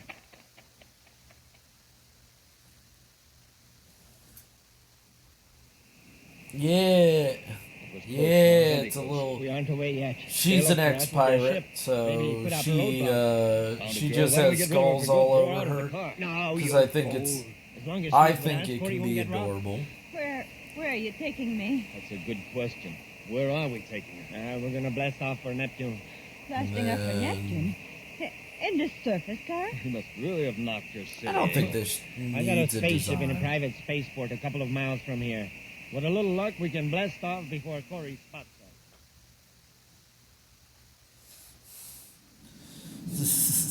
I think I've got him, sir, on the miniature set. She needs an iPad. I was thinking that, but I'm like, you know what?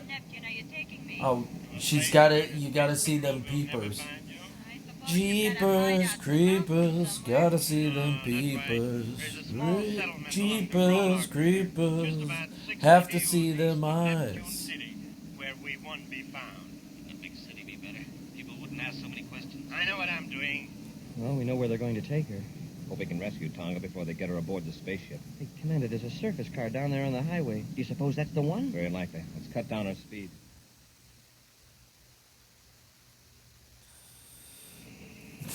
The spaceport At isn't least much make further, her Baxter. odd What kind of eyes. spaceship Oh, do you you mean have? one eye Such an inquisitive light blue, woman. one But I tell eye you, give her I'm rather proud of it. It's a Class hemochromatism? B space cruiser. I think one of that's the what largest you're private ships made. kind A of Class bringing B up. space cruiser. How nice. It must be Venus Registry, then. Yes, Venus Registry. Or make the other Anything else eye you want to know? made Hegel from would a be ruby. full. I mean, that would be Surface car. cute. None showing on a highway radar. No, spaceship is pretty Well, high she's up. an ex-pirate. There's Now some she's a binoculars in the bounty compartment. See if you can hunter. make out what ship it is. All right. I don't like the looks of it. Because Why would a spaceship be she's a traveling so slowly over 20-something-year-old this woman. part of Venus? It's changing direction now. You can get these glasses, folks. It's a space patrol ship, Terra 5. Always Corey making again. close to your treasure. Maybe he didn't see us after all. There were other surface cars on the highway near my farm. Wonder how we happened to follow But this one. she is a 20-something-year-old woman Miss who Burns, why doesn't do you keep playing with know, Why, you know, I she didn't doesn't know make I all was. the best of fucking decisions you. in her life. They're rather large for a locket, She isn't has a tattoo on her tail. She has a tattoo on her it? Oh, arm. isn't this interesting? She What is it, she Baxter? doesn't make the Miniature best space decisions. phone. So that's how Corey's been able to find us. We really ought to fix this girl now. Shut up, you fool. Turn the spaceophone off. Just a minute, Eagle. I know where you are and what you're up to. So right now she is a bounty hunter, making going in with a drone and stuff like that. I gotta draw Hurry. the drone. I got a proposition to make to you. What is it? If we turn Tonga So it'll be loose, fun. will you let us alone? You know I couldn't make a bargain like that. Well, I'm willing to take a I gamble, hope Corey. you've been doing I know good. you'll How's keep your after streams us. been going? I'll trade Tonga for a few minutes. time. Sorry I There's haven't a been small dropping check of 200 by. yards down the Oh, highway. there's so many I'll people leave I Tonga follow. there. I wanna be How there about for it, Corey? everybody. It's your best chance to get her It's back so safely. hard. All right, Eagle. I'll get you anyway, but I warn you, don't try to double-cross me. Cut the spaceophone off, Baxter. It's all. It's so hard being there for everybody. Here's the shack. We got to work fast. Oh, I know that you're probably Corey's your landing right where I streams have figured been he probably would. Stay going behind the well. trees until he's out of the ship. Knowing Why don't we you, get in you're the car too and get to your cool. ship? Why waste time? While Corey is in the shack rescuing Tonga, we'll put his weapons out of commission. Why not wreck the controls so he can't blast off? Yeah, and have him alert other space patrol units? Our best bet is to have Corey after us himself. Tell me your ship is faster than Terra 5. No, but his ship isn't faster than the Shark. The Shark. Yeah, it's a cosmic missile with a special view scope device. I have one aboard my ship. And once it's launched at Corey's ship, he can dodge it or outrun it. Yes, and with his own cosmic weapons out of commission, he can't fire at the Shark. That's right. He can run all over the solar I system. know there have probably But sooner or been later, nothing the but Shark will awesome get him. times. Come on, get ready. Just Corey hanging the out Canadian and can- chilling out. Knowing Here's the shack, you. sir. I sure hope they kept their word and left Tonga here. Eagle and Baxter are putting a lot of faith in a few minutes head start. It won't do them much good. Try the door, Hal. Commander, Happy. Are you all right, Tonga? Yes, Commander. They've got her tied hand and foot. To give them more time, they probably would have locked the door if they could. Here, I'll cut those ropes, Tonga. Thank you, Commander. I tried to find out exactly where Eagle's spaceship was. All I know is that it's not too far from here. Happy and I looked for it from the air, but it must have been hidden. Hey, listen. The ship blasting off. Probably Eagle's. Let's see. By the time we walk through the woods back to our ship, we'll have about 5 minutes start on us. 5 minutes? Well, that isn't going to do them much good. They picked us up, Eagle. Good. Now let's give Corey a run for his money. When are you going to launch the guided missiles at them? Well, you wait till they get closer. First, we leave Corey out of the regular lanes. I don't want him to call for help when we launch the shark.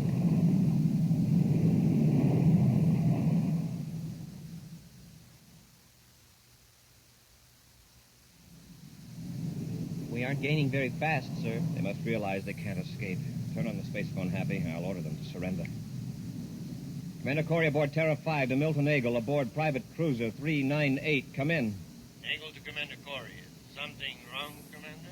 Eagle, the smartest thing you can do is surrender. Head for Saturn. It's the closest planet. Sorry. We have other plans. I order you to surrender. We're armed, you know. Oh, of course. Happy, stand by to fire a warning rocket. Yes, sir. Eagle, I don't want to use force unless it's necessary, but I'm prepared to do it. Commander, something's wrong with the firing mechanism. What? The electronic controls are out of order. What about number 2? Well, they're all out of order, sir. That's right, Commander. Baxter and I took care of that while you were rescuing Tonga. We can still overtake you, Eagle. Meanwhile, we can call units from Saturn. You're going to be pretty busy, Commander. Baxter and I are sending you a present. Catch. Eagle, if you fire on a space patrol ship, you'll be blasted out of space. Commander, look at the viewscope. Something's leaving their ship. It's not a regular missile, sir. It's too slow. It may seem slow now, Cadet, but wait. Eagle, what did you just release? A weapon with your picture on it, Commander. It's gaining velocity, sir. It's a guided-type missile with a cosmic warhead. Have fun. Eagle out. Happy. Change vector for Saturn. For Saturn, sir? Yes, and put on all the acceleration we can stand.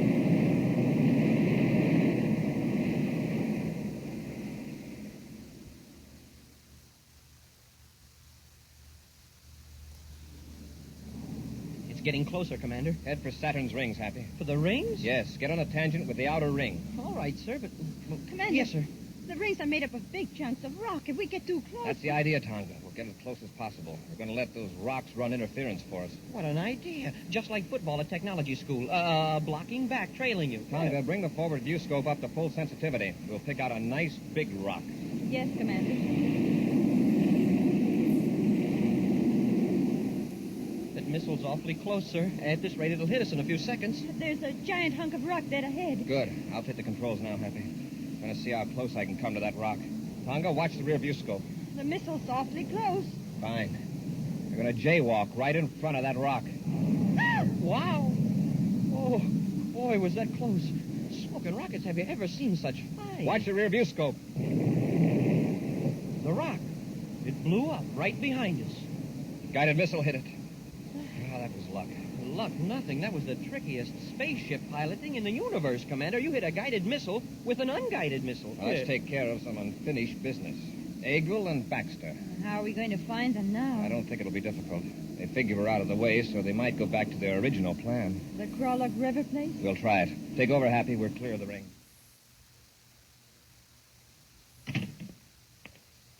Well, I lined up another ship for us, Baxter. Good.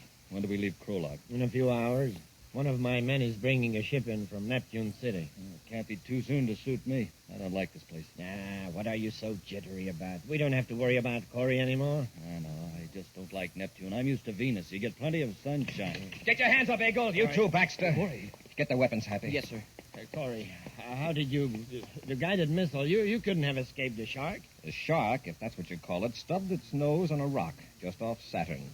As a pet, it wasn't too trustworthy. You were so sure you'd finish Corey, I told you not to come here. Nah, Baxter. No recrimination. We gambled and we lost. Take it easy, Baxter. Like me. No, you don't, Eagle. All right. Now, Eagle. Are you ready to come along? Yeah, sure. Okay, Corey.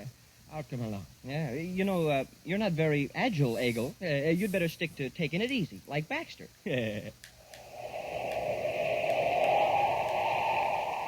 An exciting preview of next week's thrilling Space Patrol story in just a moment. Hey, watch out. Hold everything. Here he comes down the rink so fast his ice skates are melting the ice. Wow, that's a checkerboard kid. He's supercharged. And a good breakfast with a checkerboard super cereal did it. A breakfast with swell-tasting instant Ralston. Here he comes again. Stand back. Jumpin' Jupiter, that boy's a winner. He's got the speed of Buzz Corey himself. And how about you, gang? How about getting supercharged so you can whiz along just like that? Just do this. Have a good breakfast with Instant Ralston, the hot super cereal. The delicious hot cereal that helps to turn on your starter. Makes you bright as a light and helps to keep you right on the beam. That's what it does for the Commander. That's what it'll do for you. Here comes the checkerboard kid again on those flying ice skates. Don't wait, gang. Be a winner yourself. Get supercharged. Eat a good breakfast with a delicious hot super cereal, Instant Ralston. And now for a preview of next week's exciting Space Patrol story. Buzz and Happy and their spacesuits on a tiny asteroid are approaching a criminal who has stolen evidence that's needed to convict a crime syndicate. He's got the metal box, sir, with the evidence. All right, Chora. Come out of that crater and get into our ship. I'm getting into my own ship, Corey, and you're not going to stop me. All right, we'll come down and get you. Take one more step and I'll use this gun on you. All right, have it your way. I warned you. Drop, Happy. Wow, that was close. The gun chipped a hunk of rock loose as big as your head. Stand still, Happy. I think Chora means business. Yeah, he does. And it isn't funny business either. Be sure to be with us next Saturday for the exciting story, The Search for Asteroid X, when Wheat Chex, Rice Chex, and Good Hot Ralston again bring you Space Patrol! And now, an important message from Commander Buzz Corey. Did you ever read in the paper about a boy or girl saving somebody's life? Ever wish you could do something like that? Well, you can. Just join my Space Patrol blood boosters. Here's what we do. We try to get more people to donate blood to the Red Cross. When you get somebody to donate blood, you save a life. So, boys and girls, join my Space Patrol blood boosters today. Space Patrol, an original Mike Moser production starring Ed Kemmer as Commander Corey and Lynn Osborne as Cadet Happy, was written by Lou Houston and directed by Larry Robertson. Other players were Bela Kovac, Ken Mayer, and Nina Berra. Dick Tufeld speaking. Now, don't forget to tune in next Saturday and every Saturday when Wheat Chex, Rice Chex, and Good Hot Ralston again present the new, exciting Space Patrol.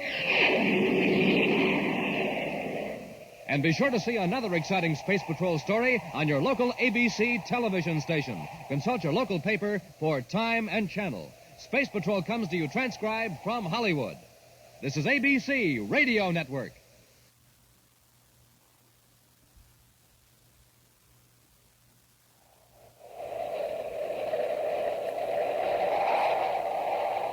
Wheat Chex, Rice Chex, and Good Hot Ralston present Space Patrol! High adventure in the wild, vast reaches of space. Missions of daring in the name of interplanetary justice. Travel into the future with Buzz Corey, Commander-in-Chief of the Space Patrol.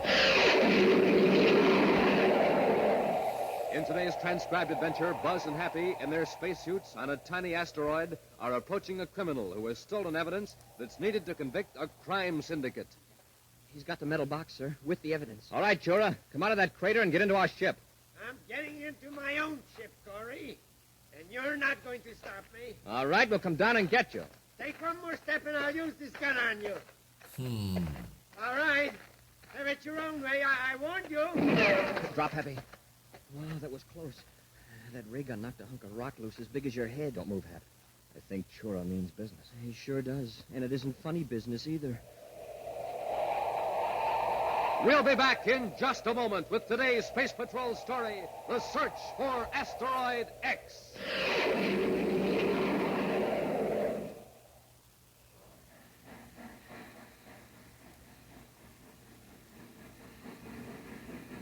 Say, did you hear that, gang? That was the Terra Express train trying to get up speed on ordinary fuel. Not very speedy, was it? But now listen to that same train with super fuel in its tank.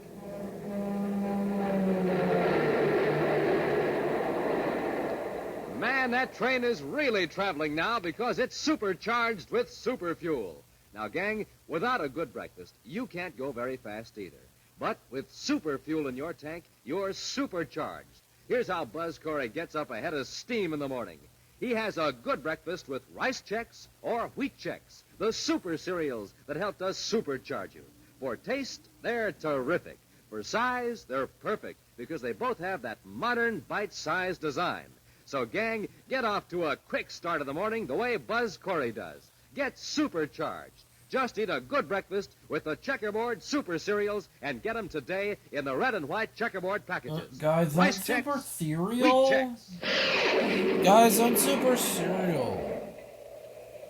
Shut up, stomach. After months of careful investigation, Get Space it. Patrol agents You're have gathered hungies. evidence against the leaders of the notorious Saturn Syndicate. This gang, for months, has been victimizing honest businessmen on the outer planets of the solar system. Commander Corey has been awaiting the arrival of an agent with the evidence that will convict the leaders of the syndicate. Now, Buzz grimly enters his central office on Terra, where Cadet Happy is decoding spaceograms. Lock those messages in the file, Happy. You can work on them later. Is something wrong, Commander? There certainly is. I've just received a report that Fraser's in the hospital. All the evidence is gone. What? Somebody jumped Fraser while he was on his way here in a surface car. He was knocked unconscious.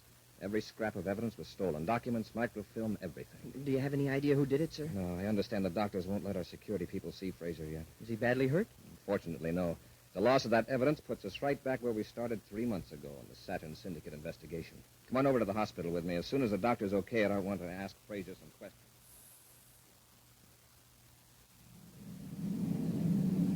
Cut your speed and go lower, Hundley. I think I see something down there. Where? Right near that small pond. Isn't that a building of some kind? You're right, Shura. Well, I hope it's occupied. Say, there is a man down there by the pond. That's surprising to find anybody in this part of Mars. Set the ship down. We'll load up with food and water. Suppose this guy won't give us any? Well, then he'll get what our friend, the Space Patrol agent, got. Do you think you finished that guy, Shura? Who cares? We got the evidence. Yeah. But I won't rest easy until we get it hit on Asteroid X. Oh, kick on the repeller ray. Repeller ray on.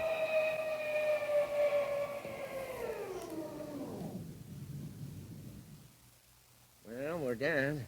If we get enough supplies here, we can go into free fall near the asteroid belt till we decide what our next move is. I wonder who this guy is. He sure must like solitude. Now, we don't want any trouble if we can help it, Hundley. Let me do the talking. Don't you always? All right, let's go.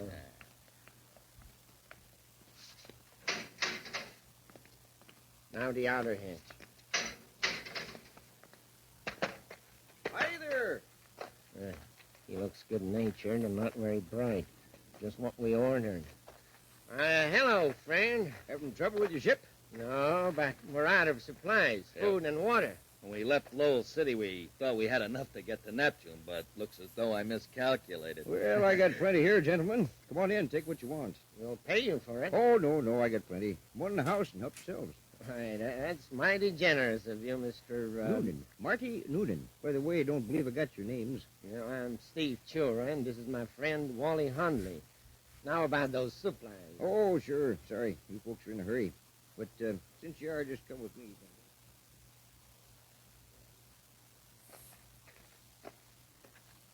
I brought this extra box of rations, gentlemen, just in case of emergency.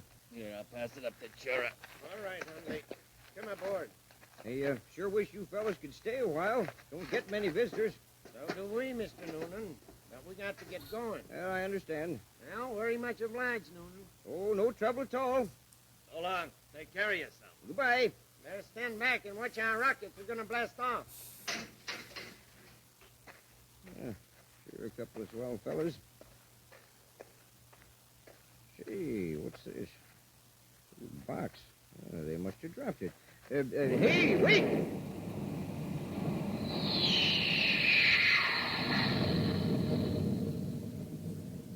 Oh, this looks pretty important. Microfilm Reel 14B Property of Space Patrol. Investigation Squad Number 3, Space Patrol Headquarters, Terra. Gosh, they're Space Patrol agents. I'd better call headquarters right away. Commander, will you take this spaceophone call? It's something about a can of microfilm a fellow found on Mars. All right, Happy. Corey here. Go ahead, please. Commander, my name is Noonan. Yes, Mr. Noonan? A couple of your agents dropped a can of microfilm on the land.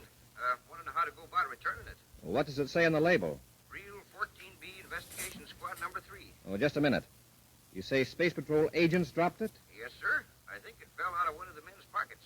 Happy. Squad 3 was on the Saturn Syndicate case.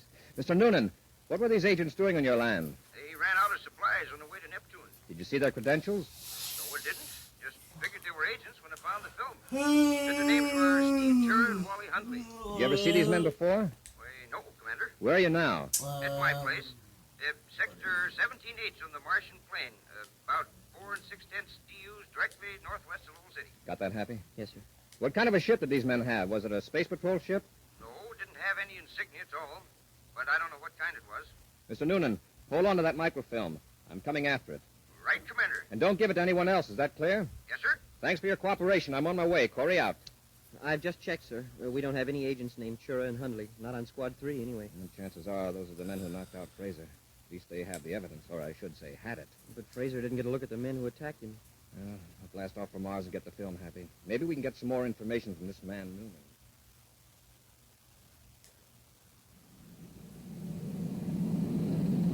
I finished decoding the patrol unit messages, sir. Good. Will you read them, Happy? Yes, sir. Quote, the Commander-in-Chief aboard Terra 5, Jupiter Patrol, searched Mars to Neptune orbit. No suspicious craft sighted. Unquote. From Saturn Patrol, same, negative. Neptune Patrol also replies a negative. Any more? Well, Patrol Ship 34A, asteroid belt, picked up an unidentified object in their view scope. They're investigating it. Happy? We're going right into Lowell City. And how about the microfilm at Noonan's place? Now, you can go after it in an atmosphere ship after we land. I'll call Noonan, describe the credentials you'll present to him to relieve him of my original order. All right, sir. See how much you can find out about those men he saw. Get a full description. Very likely their right names aren't Chura and Hundley. It's almost certain they lied when they told Noonan they were going to Neptune. Shall I bring Noonan back to Lowell City? If you think he can give us any useful information. Yes, sir. Well, we'll reach Mars in 20 minutes, sir. I'd better check Lowell City.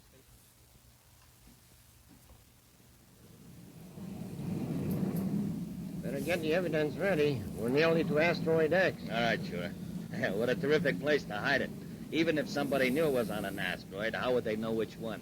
Now remember, Hundley, when we get to the asteroid, be sure to mark the exact universal star time to the 10th of a second. Why? Well, otherwise the orbit computer can pinpoint its location when we want to find the asteroid again. Yeah, I get it. Have you got the evidence ready to unload? Yep, all except... Uh-oh. What's the matter? Reel of microfilm. I had it in my pocket. It's gone. Huh? What was it doing in your pocket? That spilled out when we took the stuff from the agent's surface car, so I just stuck it in my pocket. Oh, well, probably doesn't matter. What do you mean it doesn't matter? That reel might be just the one to convict the boss. And us. How did you happen to lose it? I don't know. Oh, wait a minute. Back at Noonan's. Huh? Yeah, it may have fallen out while I was bending over to pick up the box of food or water containers. How could you be that careless? Well, at least Noonan's alone. We got to go back and look for it. There's nothing else to do.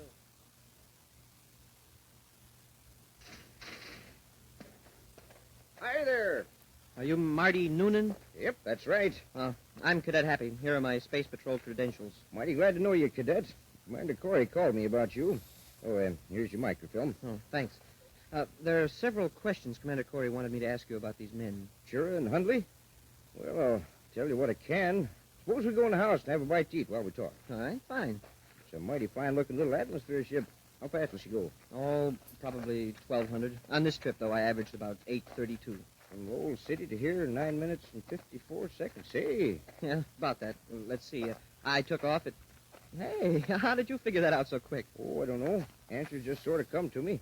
Don't have to think about it. It's lucky, too. Because if I had to tell you how I do it, I'd get all confused and come up with the wrong answer. I have to figure everything out on paper or use the electronic computer in the ship. Well, first, Mr. Noonan, can you give me a description of these two men? Well, Chura's about 45, 6 feet tall, weighs about 210. Well, Mr. Noonan, you've given me a very complete description of these crooks, and their ship was very likely a Class C private cruiser from the way you describe it. Could you come to Lowell City with me, Mr. Noonan? I think Commander Corey would like to question you further. Why, of course. I'd like to get back as soon as possible. Do you mind if I use your spaceophone? Okay, Noonan. You two, Cadet, get your hand down. Sure, and Hundley. That's right. Don't make a move for your gun, Cadet, or I'll use this one. Okay. Which one of you has the microfilm? What microfilm? You know what microfilm. Noonan must have found it, or you wouldn't be here. Hundley, take the cadet's ray gun and search him for the tape. Sure. The film's in my jacket pocket, and it's going to stay there. You want to play rough, eh, Cadet? You let him alone. You keep out of this, Noonan. Sure, help me. All right, I'm coming. All right, Cadet. He nearly got the gun away from me. Well, after this, don't be so careless. I got him. Here's the microphone. Now let's get back to the ship. The cadet's coming, too. And I got an idea. We're going to take him with us. What for? Let's finish him here. Well, not till we find out how much he knows. Come on, Cadet. Come on your feet. We got a nice long walk. Walk? Where to? To our ship. What about Noonan? Oh, that stupid oaf. Leave him here. Smash his spaceophone. And the one in the cadet's atmosphere ship as well. Okay. Where are you going to take me? Never mind. But I'll tell you this much. You better enjoy it, because this is the last trip you ever gonna take.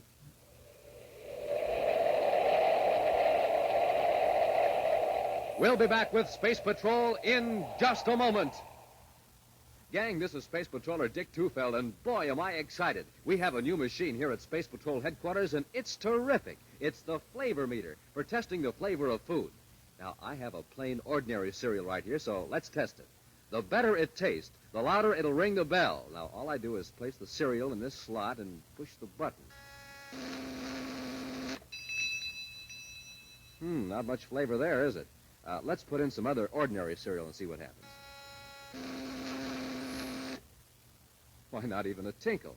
Now, gang, here's a couple of super cereals I'd like to test. I'll put them both in. Wow, that did it. Those cereals really ring the bell for flavor. You bet. They were Rice Chex and Wheat Chex. Chex, the cereals with that modern bite-sized design. Chex, the super cereals that help to supercharge you. Test them yourself, gang, in your own cereal bowl. And believe me, they'll really ring the bell for flavor. Rice Chex, Wheat Chex.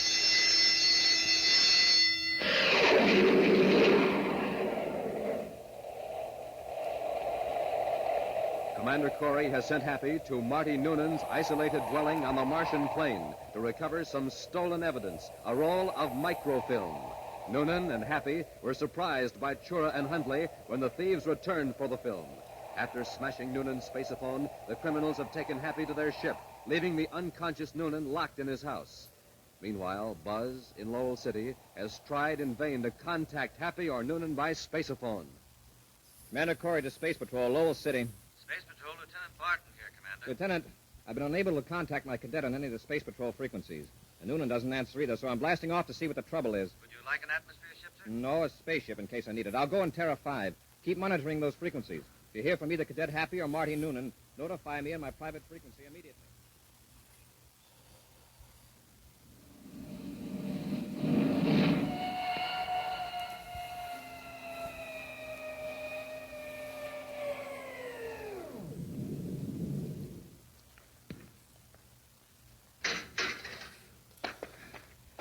Hello there.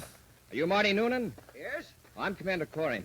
Where's Cadet Happy? Sure, and Hundley. They took him away, and they got the microfilm. I tried to stop him, Commander, but they knocked me out.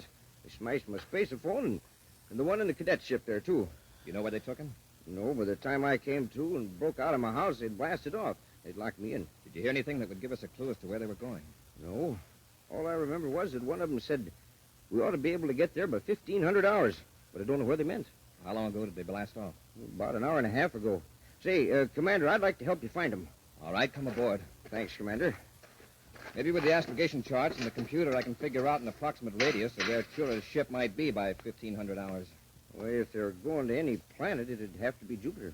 Why do you say that? Well, considering the speed of spaceships and the present positions of the planets and the approximate arrival time of 1,500 hours, it just has to be Jupiter. Oh, it does? Yes, they wouldn't need that much time to get to any of the inner planets like Earth and Venus, and they'd need much more time to get to Saturn. You may be right, but As a double check, I'll work it out on the computer. The computer will give us the answer in a few seconds. Here we are. Now, let's see. Well, what do you know? What'd you say, Commander? Mr. Noonan, this is amazing. Either you made a very lucky guess, or you must know the exact distances and positions of all the planets relative to Mars. Oh, I do. Make a hobby of remembering data like that. Jupiter comes nearer to satisfying the equation than any other object in space. How do you do it? I don't know, Commander. If I know a formula and the data, I can get the result. But if I stop to think how I do it, I get all confused. There's only one thing wrong. They couldn't quite reach Jupiter by 1500. Of course, they may be heading for one of the moons. I'll check the astrogation chart again. Could be Ganymede, Commander, assuming we're right on the time factor. We'll see. Mr. Noonan, you've hit it again. The astrogation chart puts moon number 3, Ganymede, very close to the vector. Ganymede's a good-sized moon. There are a lot of places to hide on it. The most we can hope for right now is that we're headed in the right direction.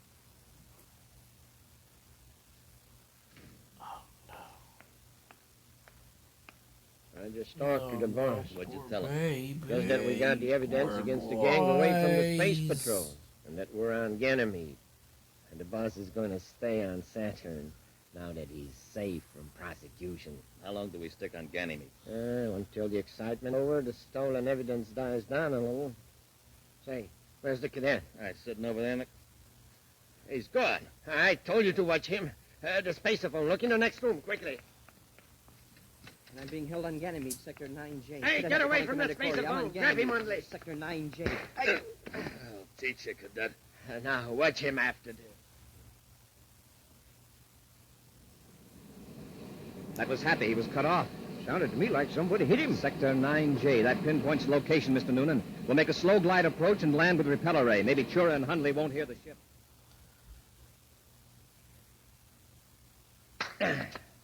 All right, Cadet. We could keep this on for hours, but I'm tired of playing games with you. Does Commander Corey know who knocked out the Space Patrol agent? Now, come on, answer me. Oh, you're wasting your time, Chura. I'm all for getting rid of the cadet right now. After that spaceophone call he tried to make a while ago, he's too much of a risk to have around. I'm afraid you're right, Hundley. We'll take him away from the building and use the ray gun on him. Now, let's get at it. Get your hands up, you two. Corey! Commander, you got here just in time. Mr. Noonan put me on the right track, then we heard your spaceophone call. Chura, where's the Saturn Syndicate evidence? It's where you'll never find her. They put it on an asteroid, sir, somewhere in the asteroid belt, but I couldn't tell you which one. There are thousands of them. I'll untie your hands, Cadet. Thanks. Look out, Noonan. Too late, Corey. Shoot, Commander. I can't. He's holding Noonan as a shield. So long, Corey. Are you all right, Noonan? I'm sorry, Commander. That's okay. After him, quick. He's locked the door. Hundley, have you got a key to this door? Sorry, Commander. Chura has the only one. Search him. I'll see if I can smash the door. I've got my hands loose now, Commander. I'll help you. All right, Happy. Can't find a key on him, Commander. Just this slip of paper. Uh-oh. It's Chura's ship. He's getting away. Well, we still have you, Hundley. Hey, Mr. Noonan, don't throw that paper away. That's the coordinates of the asteroid. All right, Cadet. I'll hang on to it. Once more, Happy. The door's giving. There she is. Escort our friend Hundley to the ship. Come on, let's get after Chura.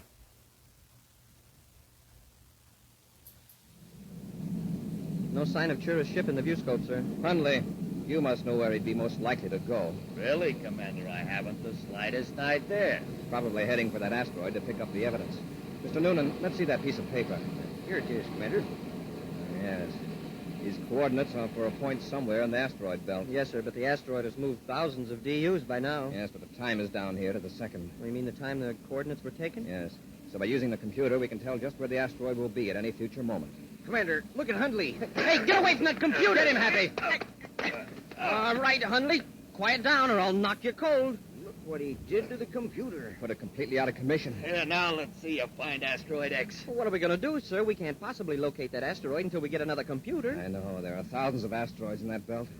Commander, can I see that piece of paper? All right, Mr. Noonan. 16 degrees, 23 minutes, 7 seconds.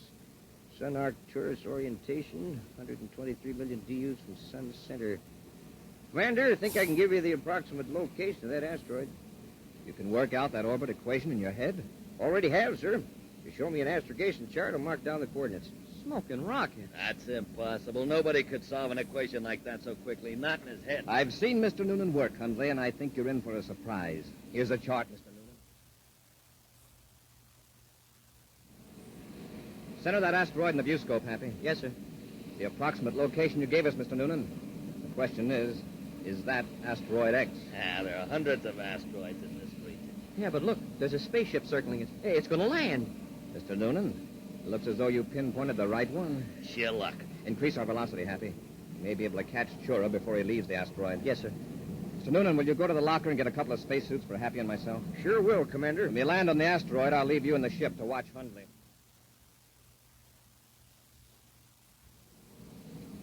There's Chura, sir, in that small crater. We'll set down between him and his ship. Cut rockets.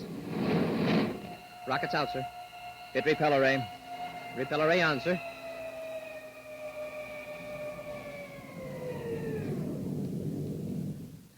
Landing secured, Commander. All right, Happy. Let's get out there and grab Chura. Mr. Noonan, here's a ray gun. Hold it on our friend Hundley. Very happy to, Commander.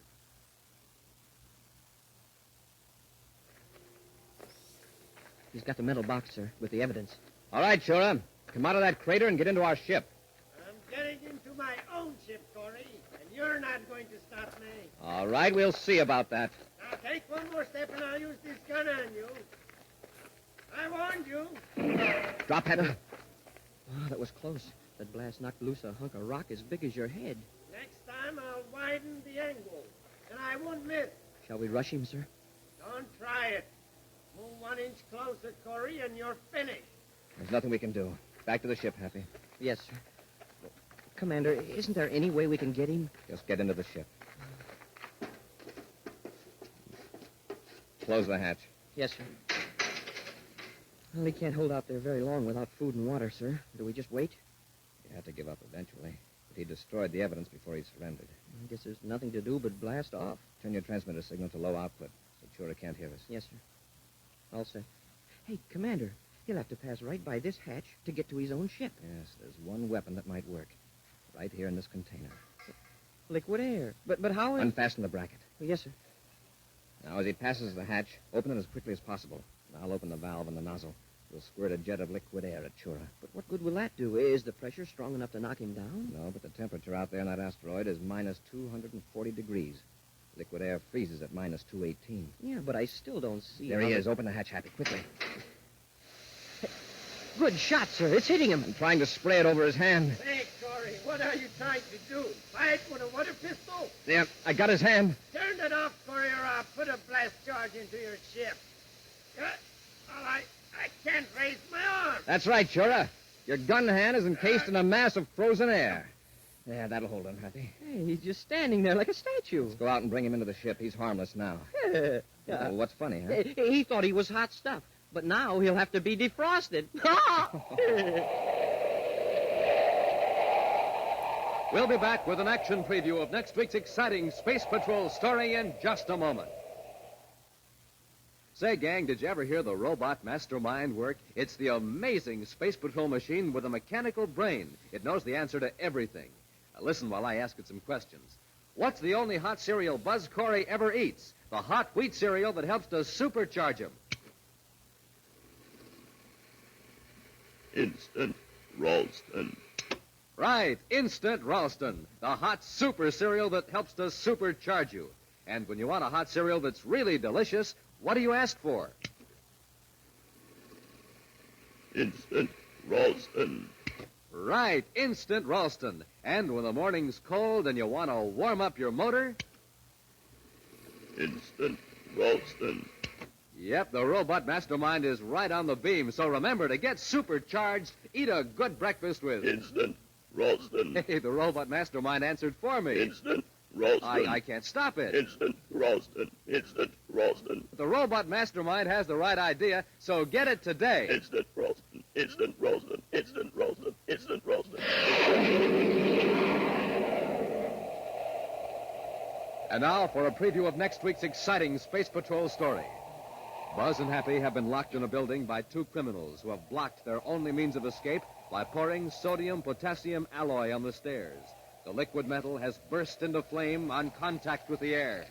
Commander, the heat is terrible. We're going to face something worse than heat when the automatic fire extinguishing system starts to work. But, sir, the water will put the fire out and we can escape. Not with this alloy, Happy. It burns in air, but when water hits it, it explodes. What? The second that spray starts working, this whole building will be blown to bits. Smoking rockets, unless we find a way out, that means we'll be blown to bits, too. Be sure to be with us next Saturday for the exciting story, The Lady from Venus, when Wheat Chex, Rice Chex, and Good Hot Ralston again bring you Space Patrol! Now, gang, a word from Commander Buzz Corey. Can you answer this question? What group of boys and girls are doing all they can to get grown-ups to donate more blood? These boys and girls are helping their country and having fun, too. They're my Space Patrol blood boosters, and I'd like you to join them today, right now. And here's something else I'd like you to do, too. Tell your mom and pop to buy the Christmas seals that the National Tuberculosis Association mails out. Christmas seals help fight TB. Just think, TB kills one person every 17 and a half minutes. So join the fight. Buy the beautiful Christmas seals of the National Tuberculosis Association. Space Patrol, an original Mike Moser production starring Ed Kemmer as Commander Corey and Lynn Osborne as Cadet Happy, was written by Lou Houston and directed by Larry Robertson. Other players were Bela Kovac, Ken Mayer, and Norman Jolly. Dick Tufeld speaking. Now, don't forget to tune in next Saturday and every Saturday when Wheat Chex, Rice Chex, and Good Hot Ralston again present the new, exciting Space Patrol! And be sure to see another exciting Space Patrol story on your local ABC television station. Consult your local paper for time and channel. Space Patrol comes to you transcribed from Hollywood. This is ABC Radio.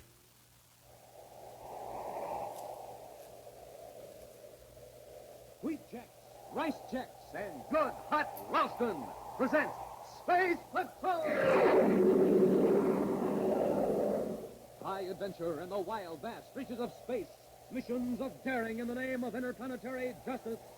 Travel into the future with Buzz Corey, Commander-in-Chief of the Space Patrol! In today's transcribed adventure, Buzz and Happy have been locked in a building by two criminals who have blocked their only means of escape by pouring sodium-potassium alloy on the stairs. The liquid metal has burst into flame on contact with the air.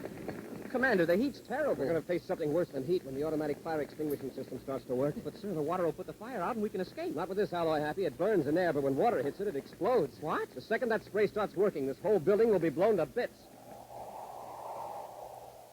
We'll be back in just a moment with today's Space Patrol story, The Lady from Venus. Space Patroller Dick Tufeld, gang, speaking to you from an atomic power plant on Mars. They're having trouble getting power, but I think I found the trouble. Now, listen to this main power generator. Sounds pretty weak, doesn't it? My guess is this. They've been using ordinary fuel. So let's see what happens when I put in this super fuel. Wow, listen to that power now. Supercharging does it. And, gang, when you roll out of bed in the morning, you're just like this generator. You need fuel because you haven't had any for about 12 hours. But listen, don't settle for ordinary fuel. Get supercharged like Buzz Corey does with a good breakfast. Eat the super cereals in the checkerboard packages. Now, Rice Chex and Wheat Chex are the super cereals with that modern bite-sized design for super easy eating. Rice Chex is bite-sized shredded rice, triple toasted.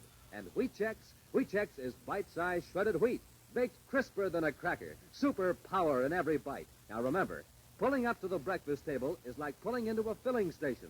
So get supercharged every morning. Pick up your cereal bowl and say, "Fill her up, Mom. Wheat Chex. Fill her up, Mom. Rice Chex." I'm going to finish this, and then I'm going to eat in Commander Corey's before central work. office on Terra, a tall, middle-aged man anxiously paces the floor while finish Cadet it Happy checks the completely, Space but I Patrol will search try. mission reports.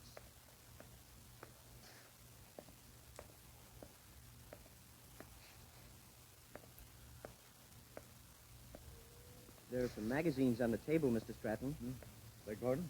I said if you want to read, there are some magazines. Oh, no, thank you, Cadet.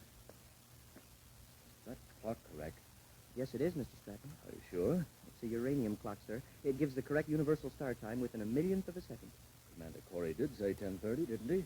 Yes, sir. Oh, it's 10:40 now. Oh, here's the commander now. Sorry to keep you waiting, Mr. Stratton. Oh, well, that's all right, Commander. The Secretary General and the staff have gone over your application and the reports of the commission. Yes? It's been approved. You can go ahead with that atomic power plant.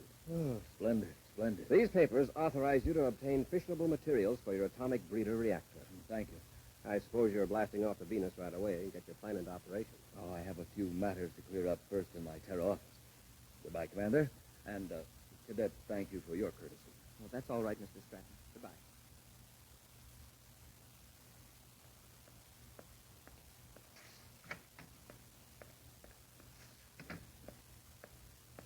Congratulations, Mr. Stratton. Oh? What can I do for you? Why, Mr. Stratton, you don't recognize me. Why, Miss Banner, forgive me, but you look so different. Don't tell me I've aged that much in 5 years. Oh, no, it's not that. It's I'm a blonde now instead of a brunette. Oh, yes, that's it, of course. Your hair. And I dress more expensively than I did when I worked for you. I always thought you dressed very nicely, Miss Bennett. Why so formal, Edward? On Mars, you used to call me Elspeth, the lady from Venus. What are you doing now, Elspeth? Oh, that's better. Well, right now I'm in the manufacturing business on my own. Oh, we're competitors, eh? No, not entirely, Edward. In fact, I'm actually interested in becoming one of your customers. Splendid. We parted on very unpleasant terms, as I recall. I'm glad you're willing to let bygones be bygones. Yes, and I was delighted hate to hear flies. the Secretary General gave you the go-ahead for your reactor on Venus. Why, I just came from Space Patrol headquarters myself. How did you know about it so soon? Oh, I know a lot of things about you, Edward. I was one of the people questioned by the Space Patrol security agents. Evidently, your replies were favorable. Thank you. How soon will your plant be in operation? It'll take 3 weeks to get into active production. Good, then I can count on you for a shipment of plutonium in less than a month. Oh, I'm not joking, Edward. I'm ready to pay you a fair amount of credits for a small percentage of your plutonium output. You have a United Planets authorization to buy it? Oh, no. That's why I have to get it from you. But I can't sell it to you. I can sell you power, but not plutonium or other fissionable materials. It's illegal. Stratton, how long do you think you'd be permitted to operate that plant if I should go to Space Patrol with certain evidence? Evidence of those shady deals on Mars 5 years ago? You know I had nothing to do with those. You engineered them behind my back. Yes, but the evidence I have still points to you, not to me. I've been keeping it, Edward, for just such an opportunity as this. No, I've got to account for every ounce of plutonium. Surely you can find some way to get around the Tassels. Goddamn tassels. tassels. That's blackmail. Blackmail? When I'm paying you for the plutonium? That's unfair. I never thought you'd stoop to anything like this. You'll send the plutonium to the Elbin Company on Mars. There's a fake company I've organized to receive certain illegal materials. You're operating on Mars. No, I just want to be sure the plutonium's hard to trace. For your protection as well as mine. I'm still the lady from Venus. So I'll see you in a month.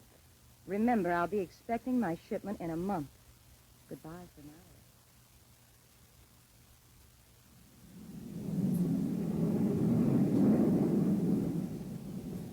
You know what I'm going to do when we get to Lake Azure, Commander? What, Happy? I'm going to go for a swim, and then I'm going to the club and have a steak that thick. And then Wait a minute, Happy. There's one thing I forgot to tell you when we blasted off from Terra. What's that, sir? Officially, this is a pleasure trip. Unofficially, we're on official duty. Huh? I'm all confused. Remember the man Stratton who was in my office about a month ago, the fellow who was authorized to operate an atomic reactor plant on Venus? Oh, yes, sir. I remember Mr. Stratton. He ought to be producing by now. He's in some sort of trouble. We're going to Lake Azure and see if we can clear it up. What kind of trouble? Well, he's afraid to tell me by spaceophone, so I arranged to visit him at his cottage on the north shore of the lake. Oh, then the swim and the steak are out. Until after we talk to Mr. Stratton. Then we'll see about the swim and steaks. Because in the long run, I want to be sure that everybody thinks we're visiting Venus for pleasure.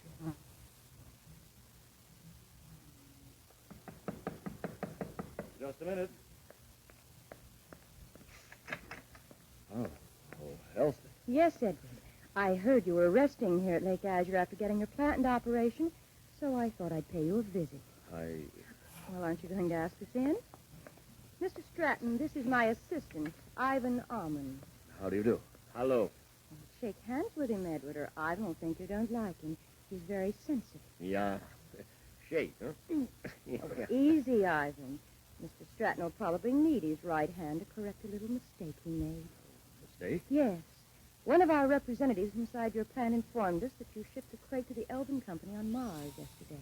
That's right, I did. I followed your instructions. Yeah, except you didn't put plutonium in the crate. What a waste of time and money it would be for us to pick up that crate of worthless metal and haul it back to Venus. Worthless metal? Yes. So I brought Ivan with me to persuade you to correct this oversight. You like me to work him over, Miss Bennett? Well, that's up to Mr. Stratton. Yes, I'll correct the oversight. Good. But the next time you make a mistake, Ivan will work you over, as he calls it. And I'll turn my evidence over to the Space Patrol. It won't happen again. See that it doesn't. Come on, Ivan. All right, Miss Bennett.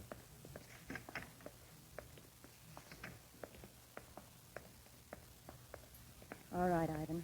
Let's get back with our water cruiser.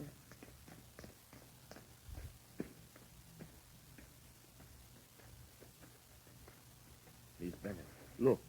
There is another water cruiser pulling up to Stratton's wharf. Yes, men in uniform. Quick, get over behind those bushes before they see us.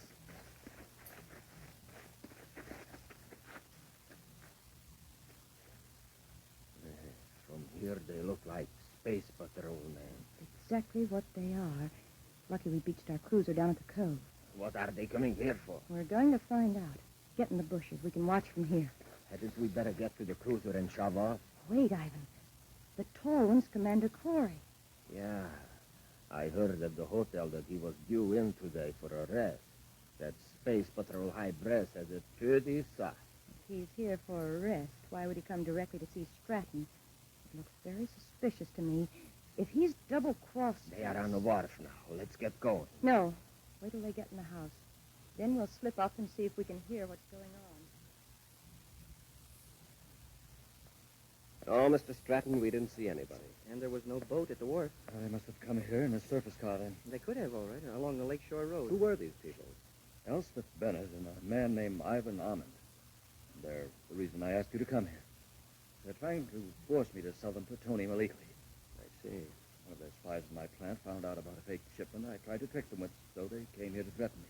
Threaten you? With violence, you mean? Yes, and... Well, Commander, I'm going to tell you the whole story. It may mean that the government might take my license away, but I'll not be blackmailed into committing a crime. Blackmail? Well, how could they? Your record's clean. Well, let me give you the facts. This Elspeth Bennett worked for me 5 years ago on Mars. Without my knowledge, she put over several very dishonest deals. Here's exactly what she did. In order to make it look as though I were responsible, she faked a series of offers. Oh, well, he's blabbing the whole story. Maybe Corey will not believe him, huh? The Space Patrol will investigate us, and we can't afford that. At any rate, we can't get any plutonium from Stratton now. Let's get out of here before Corey comes out. Corey finds our plant, we're finished. Ivan, we've got to take care of Corey, the cadet, and Stratton. I can't handle all three of them. They are armed. I'll fix it so you can take the Space Patrolman by surprise. You wait in the bushes near the lakeshore. I'll pretend to be in trouble. While they're rescuing me, you can jump out and overpower them.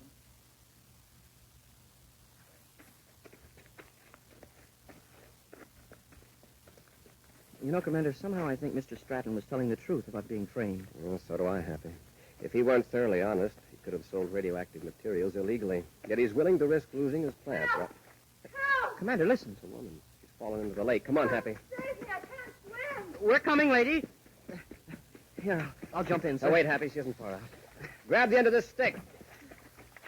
That's it. Get a good grip. You're going to be all right. Just hang on. We'll pull you in. Oh, thank goodness you heard me calling. I've got her, sir. Watch the edge of the bank, Happy. It's not very solid. That's how I fell in. Here, I'll give you a hand, Happy. We'll have you out in just a I didn't realize the water was so deep, so close to the shore. There you are. Now, don't try to get up for a while. Just rest. And you rest too, Colby! Hey, what's the big idea? I got them both, Miss Bennett, just like you said. Well, there's no time for gloating, Ivan. Go in the house, get Stratton and bring him out here. But maybe I'd better finish Corey and the cadet now. Give Stratton a chance to get away? No. Somebody's going to find 3 bodies here by the lake. Corey, the cadet, and Stratton.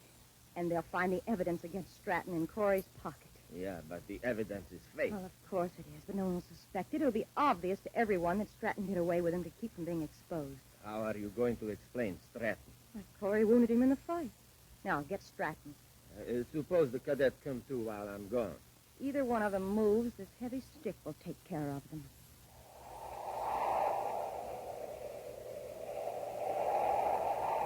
We'll be back with Space Patrol in just a moment. Say, gang, what do you need for a good morning and a good start? A nourishing breakfast with rice checks or wheat checks. That's what. The super cereals that help to supercharge you. Here's a chance to show you exactly what I mean. Some of the fellas here in the neighborhood are having a race. They're running right in this direction, and way out in front is Jim Bridwell, a boy that makes it a rule to eat a good breakfast with the super cereals. Listen, here they come. And let me tell you, Jim is going to win because he's supercharged. I won!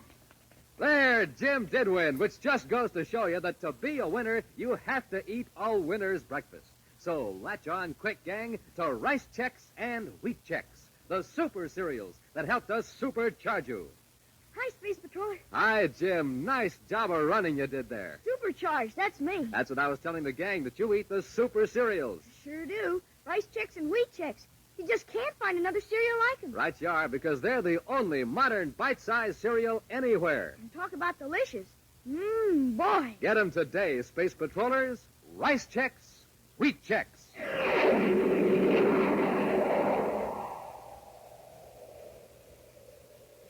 Edward Stratton, operator of an atomic reactor plant on Venus, is being blackmailed by a former employee, Elspeth Bennett, into selling plutonium illegally. Buzz and Happy went to Lake Azure on Venus to get Stratton's report and were knocked unconscious by Elspeth's assistant, the burly Ivan Naumann. Now, while Ivan goes to bring Stratton out of his lakeside cottage, Buzz and Happy regain consciousness to find Elspeth standing over them with a heavy club.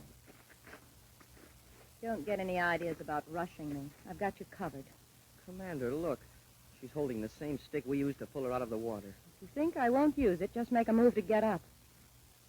Oh, Cadet, what are you looking so pop-eyed about? Look, right over your head. There's a snake hanging from that tree limb. Oh, no, really? Don't try any childish tricks on me. He's right, Miss Bennett. It's a poisonous snake. Oh, who do you think you're fooling? We're not fooling. You better move, Miss Bennett. And you'd better not, Commander. It's ready to strike. And so am I. Look out, Commander. I warned you, Commander.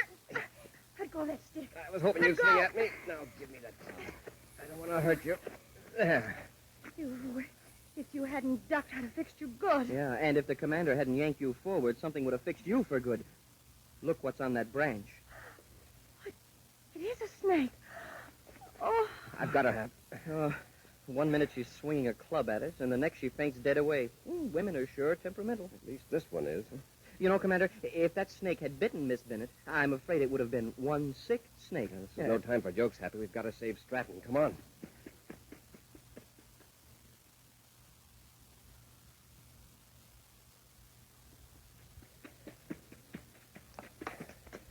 I hope we're in time. Commander. Stratton, are you all right? Yes, I'm all right. Where's Ivan? He saw you coming, hit me, and then ran out the back door. Stratton, Miss Bennett is out by the lake. Watch her till we get back. Come on, Happy. Let's see if we can pick up Ivan's trail.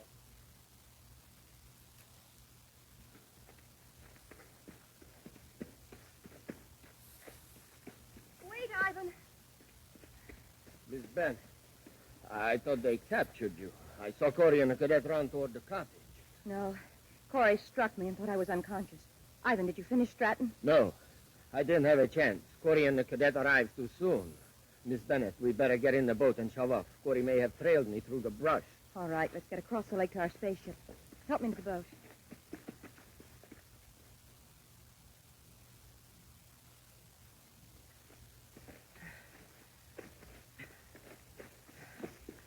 This brush sure is thick. Yes. Some of these small branches are broken. Ivan's heading for the lake. Do you think he'll try to swim it, sir? He might. He might have had a boat beached along here. Commander, look at these footprints. They lead right out to the water. Yes, two sets, a man's and a woman's. Miss Bennett must have come out of her faint. Hey, look out there, halfway across the lake. A water cruiser with 2 people in it. They're going at full speed. By the time we got to our boat at the wharf, well, they'd be out of sight. Get back to Stratton's cottage and space a phone and alarm.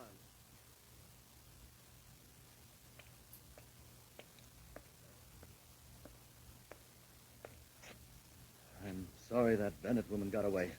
I got to the lake shore, she was gone. Don't worry, Mr. Stratton. The commander's alerting the lake patrol. She won't get very far. I think she was planning to destroy us all in cold blood. Elspeth's always been a determined woman. I had no idea she was so utterly ruthless. I just talked to the manager of the Lake Azure Hotel. Neither Ivan nor Miss Bennett were registered there, but the manager recognized their descriptions. They've been hanging around there the last couple of days. They must have been picking up information. I've alerted the Lake Patrol and Venus City headquarters. Mr. Stratton, do you have any idea where Miss Bennett's factory is? No, other than she hinted at somewhere here on Venus. What's the name of it? I don't even know that. I was supposed to ship the plutonium to the Elbin Company on Mars. It's a fake outfit she uses just to acquire illegal material. The Elbin Company. Chances are she must do quite a bit of business under that name. I'll have Space Patrol units contact all spaceports and shipping centers to see if there's any freight on hand for the Elbin Company. Mr. Stratton, you'd better come with us to Venus City. Until we capture Elspeth Bennett and Ivan, your life is in danger.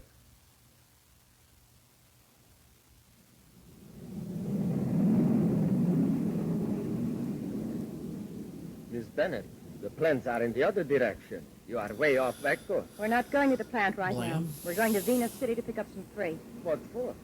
There's an electromagnetic pump waiting to be picked up, and it's got the Elbin Company name on it. Oh, yeah. Sooner or later, Corey's going to trace us through the Elbin Company. But, Miss Bennett, we can't get a magnetic pump in this ship. It's too small. We'll hire a surface truck from the warehouse and drive to the plant. There's another ship there. We'll pick up some documents I need and then blast off for Jupiter. Corey'll never find us there.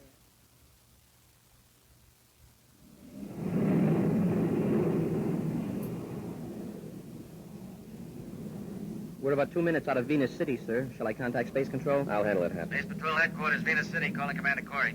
Corey here, go ahead. Commander, we've already got a development on that Elbin Company checkup. Good, let's have it.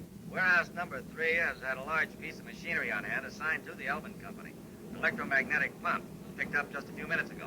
Does anybody at the warehouse know where the Elbin Company's located? Not exactly, but from other dealings, they think it's southeast of Venus City, out toward the Topaz River.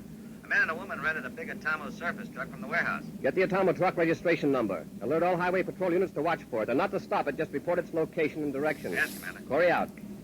Well, we won't land at Venus City, Happy. We'll cruise around till we get a report on that truck.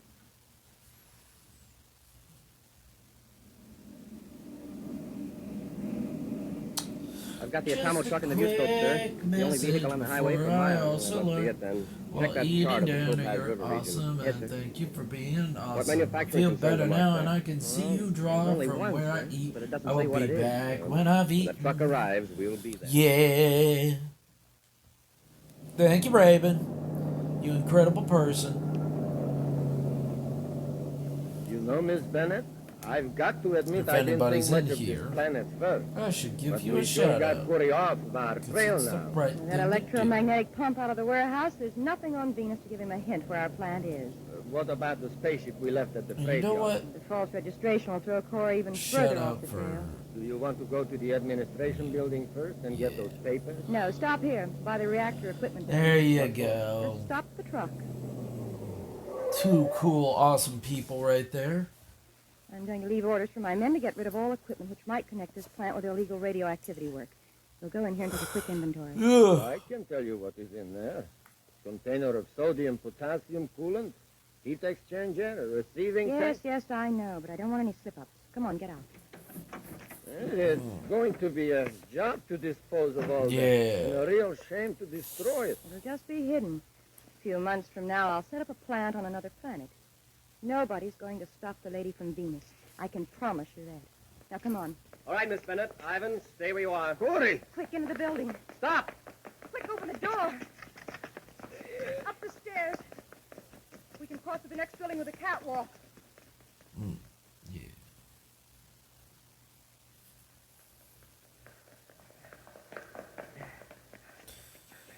There they go, sir. Up the stairs. Come on, let's get him. Ivan, open the door of the catwalk.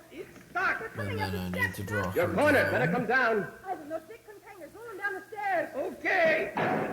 Better get off the stairs. Watch it, Commander. Duck, Hap.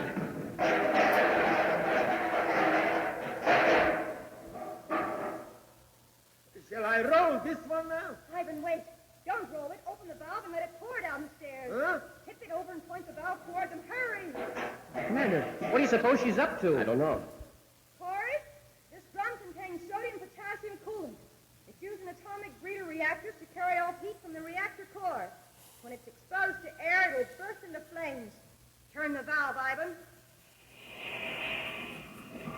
There it goes. Stand back, Happy. Now let's see her come up those stairs. Come Commander, the heat, it's awful. All right, Ivan, get that door open. Yes, Miss Bennett. Happy, we can't get up through that flaming liquid, and they can't get down. We'll go outside. Sorry, Commander, you won't be leaving.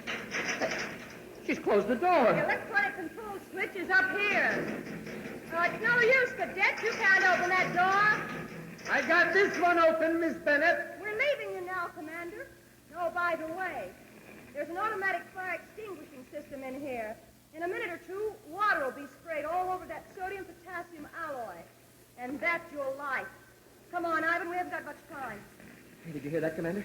The sprinkling system will put the fire out. And if it works If quickly... the sprinkling system starts, we're finished. Huh? This coolant has to be kept in a closed, airtight system. It burns in there, but when water hits it, it explodes violently. All these containers will blow up. But, Commander, we've got to get out of here. Now, look, there's an electronic hoist. The chain runs up to that pulley, fastens the beam.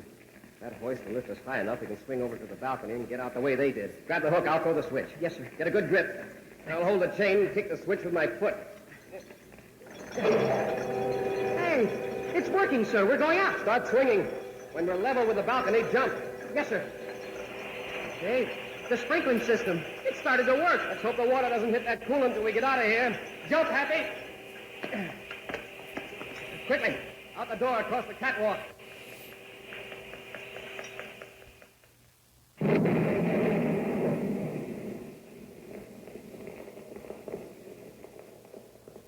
There it goes. 3 whole buildings blown to bits. Yes, and Commander Corey along with them. Oh, come on, let's get to the ship. Let's use my ship. It's closer. Corey! Hold it, Ivan. Corey, you couldn't have escaped. But we did, which is something that's never going to happen to a certain lady from Venus. Yes, sir, Commander. When she teamed up with Ivan Ammon, it sure was an evil omen.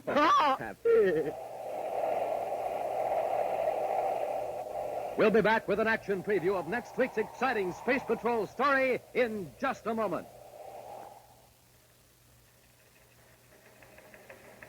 Jumpin' Jupiter, gang. Here's a 5-star bulletin from Buzz Corey. It's coming over the teletype here in the newsroom of Terra's biggest newspaper, the Outer Space Dispatch.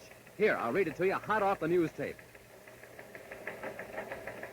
It says, gang, don't take a chance those cold winter mornings. Get a start for the day that keeps you moving. Eat a breakfast that whips you into action. A good breakfast with good hot Ralston, the hot super cereal that helps to supercharge you. That's Instant Ralston, the delicious wheat cereal. Remember, I can't take a chance. I have to get supercharged every day. That's why I eat a good breakfast with Instant Ralston, a breakfast that supercharges me. You can't take a chance either, boys and girls, so my advice to you is this. Get supercharged every day. That's it, gang. That's Buzz Corey's message to you. So do what your commander says. Eat a good breakfast with good hot Ralston and get supercharged. And now, a preview of next week's exciting Space Patrol story. Buzz and Happy are in the lower shaft of a secret mine on Saturn's 6th moon. As they wade through the water of the partly flooded shaft, the sound filters down through the mine. Happy, listen. Yeah, sounds like a motor of some kind. It must be back outside the opening. The mine's pump engine. Pump? Oh, automatic, I guess, yeah. When the water reaches a certain level, it cuts on. Hey, wait a minute. Look at the water level against the wall of the shaft. Watch it. It looks like it's rising. That pipe. It isn't drawing water out, it's forcing it in. Happy, somebody at the mine opening reversed the pumps. They're trying to drown us. Be sure to be with us next Saturday for the exciting story, The Last Voyage of Lonesome Lena, when Wheat Checks, Rice Checks, and Good Hot Ralston again brings you Space Patrol! And now, a message from Commander Buzz Corey. Boys and girls, to donate blood, you have to be at least 18 years of age. But to be a Space Patrol blood booster, well, age doesn't matter. I need all of you, and all of you can join. Our job is to get more people to donate blood to the Red Cross. It's a swell way to help your country, and we have a lot of fun doing it. So how about it? How about joining my Space Patrol blood boosters today? Space Patrol, an original Mike Moser production starring Ed Kemmer as Commander Corey and Lynn Osborne as Cadet Happy, was written by Lou Houston and directed by Larry Robertson. Other players were Bela Kovach, Ken Mayer, Virginia Hewitt, and David Duval. Dick Tufeld speaking. Now, don't forget to tune in next Saturday and every Saturday when Wheat Chex, Rice Chex, and Good Hot Ralston again present the new, exciting Space Patrol! And be sure to see another exciting Space Patrol story on your local ABC television station. Consult your local paper for time and channel. Space Patrol comes to you transcribed from Hollywood. This is ABC.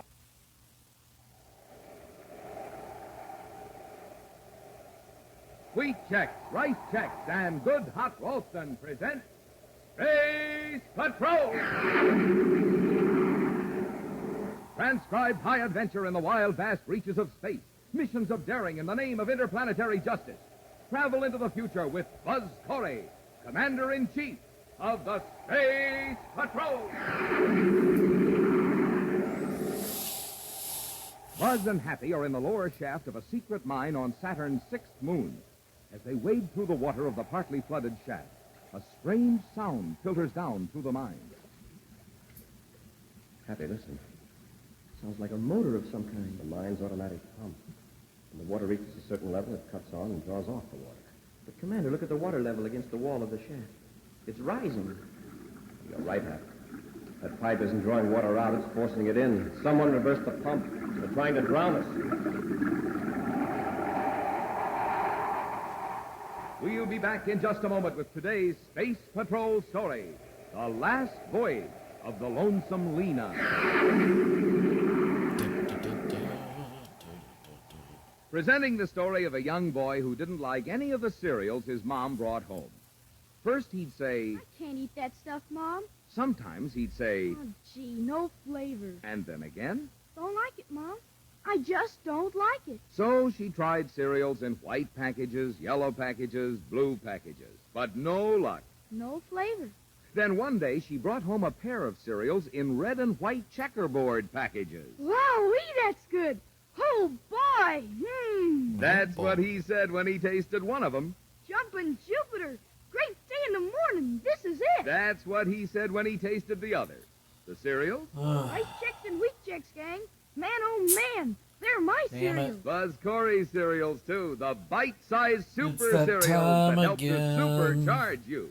Everybody knows what time it is. And the only official It's ready-to-eat cereals time of the Space to go Patrol. to Fill her up, Mom. Rice Chex. That's what our friend says now. Fill her up, Mom. Wheat Chex. So, gang, if you want a cereal that's right on the beam, It's time to go to work, get everybody. the cereals in I the red must and white leave checkerboard to packages. go to this Rice Chex, place, Wheat this Chex. mythical place called... Oh, goodness gracious. Saturn's number 6 moon, Titan, has become increasingly have important so to the commerce of the outer planets. However, rumors of illegal activity on Titan have caused Commander Corey to send Tonga, his assistant security chief, to the Saturn satellite Cute little to mouse investigate. girl. Now, Very Buzz and cute Happy aboard cowgirl. Space Patrol battlecruiser Terra 5, Slash headed for pirate. Titan, are talking to Tonga by spaceophone, as she reports from the satellite's chief settlement, Titan Center. So you find that the chief black market items are processed foods and medical supplies. Almost done with her. What Gotta about those color reports her. you and received she'll from the be uranium done. mine? Was there anything to the sabotage rumors? Well, there was no actual sabotage, but about 2 weeks ago, a couple of men did try to get inside the guarded area. Were they captured? No, they got away. But there haven't been any recent incidents. Have you found out who's behind this black market food situation? No, but there's a lot of talk about a Captain Kruger. Captain Gustav Kruger? Yes, he's the one. He's quite a legend in this part of the solar system. I think I've heard of him, Commander.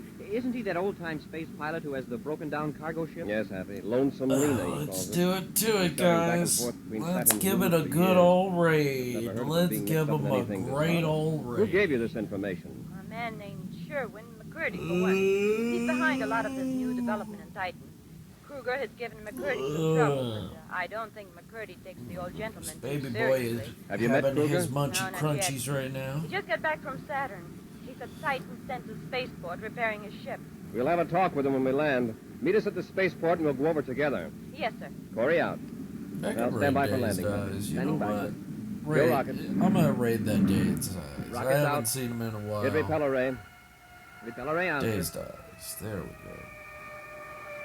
There we go. Great guy, great, amazing person. Let's button up Thank the you jib and then guys, we'll have a- everybody, for coming in. I appreciate all of you, you amazing people. Just say hey. You don't have to So that's stay. the Just Lonesome say Lady. hey to him. That ship must and be 100 tell years him old. you Well, not hope quite he happy. has an Has seen a amazing lot of day. service. It's so patched So, up. if And look how that's the it's fitted case, with nuclear guys, systems. I Only a will real see you space pilot next could keep it in time. And operation. have a Hey, good Kruger, one. Coming down the ladder? Bye-bye. Captain Kruger! Oh, Captain Kruger! Yeah. He looked right at us and then turned away. Bye-bye. I told you.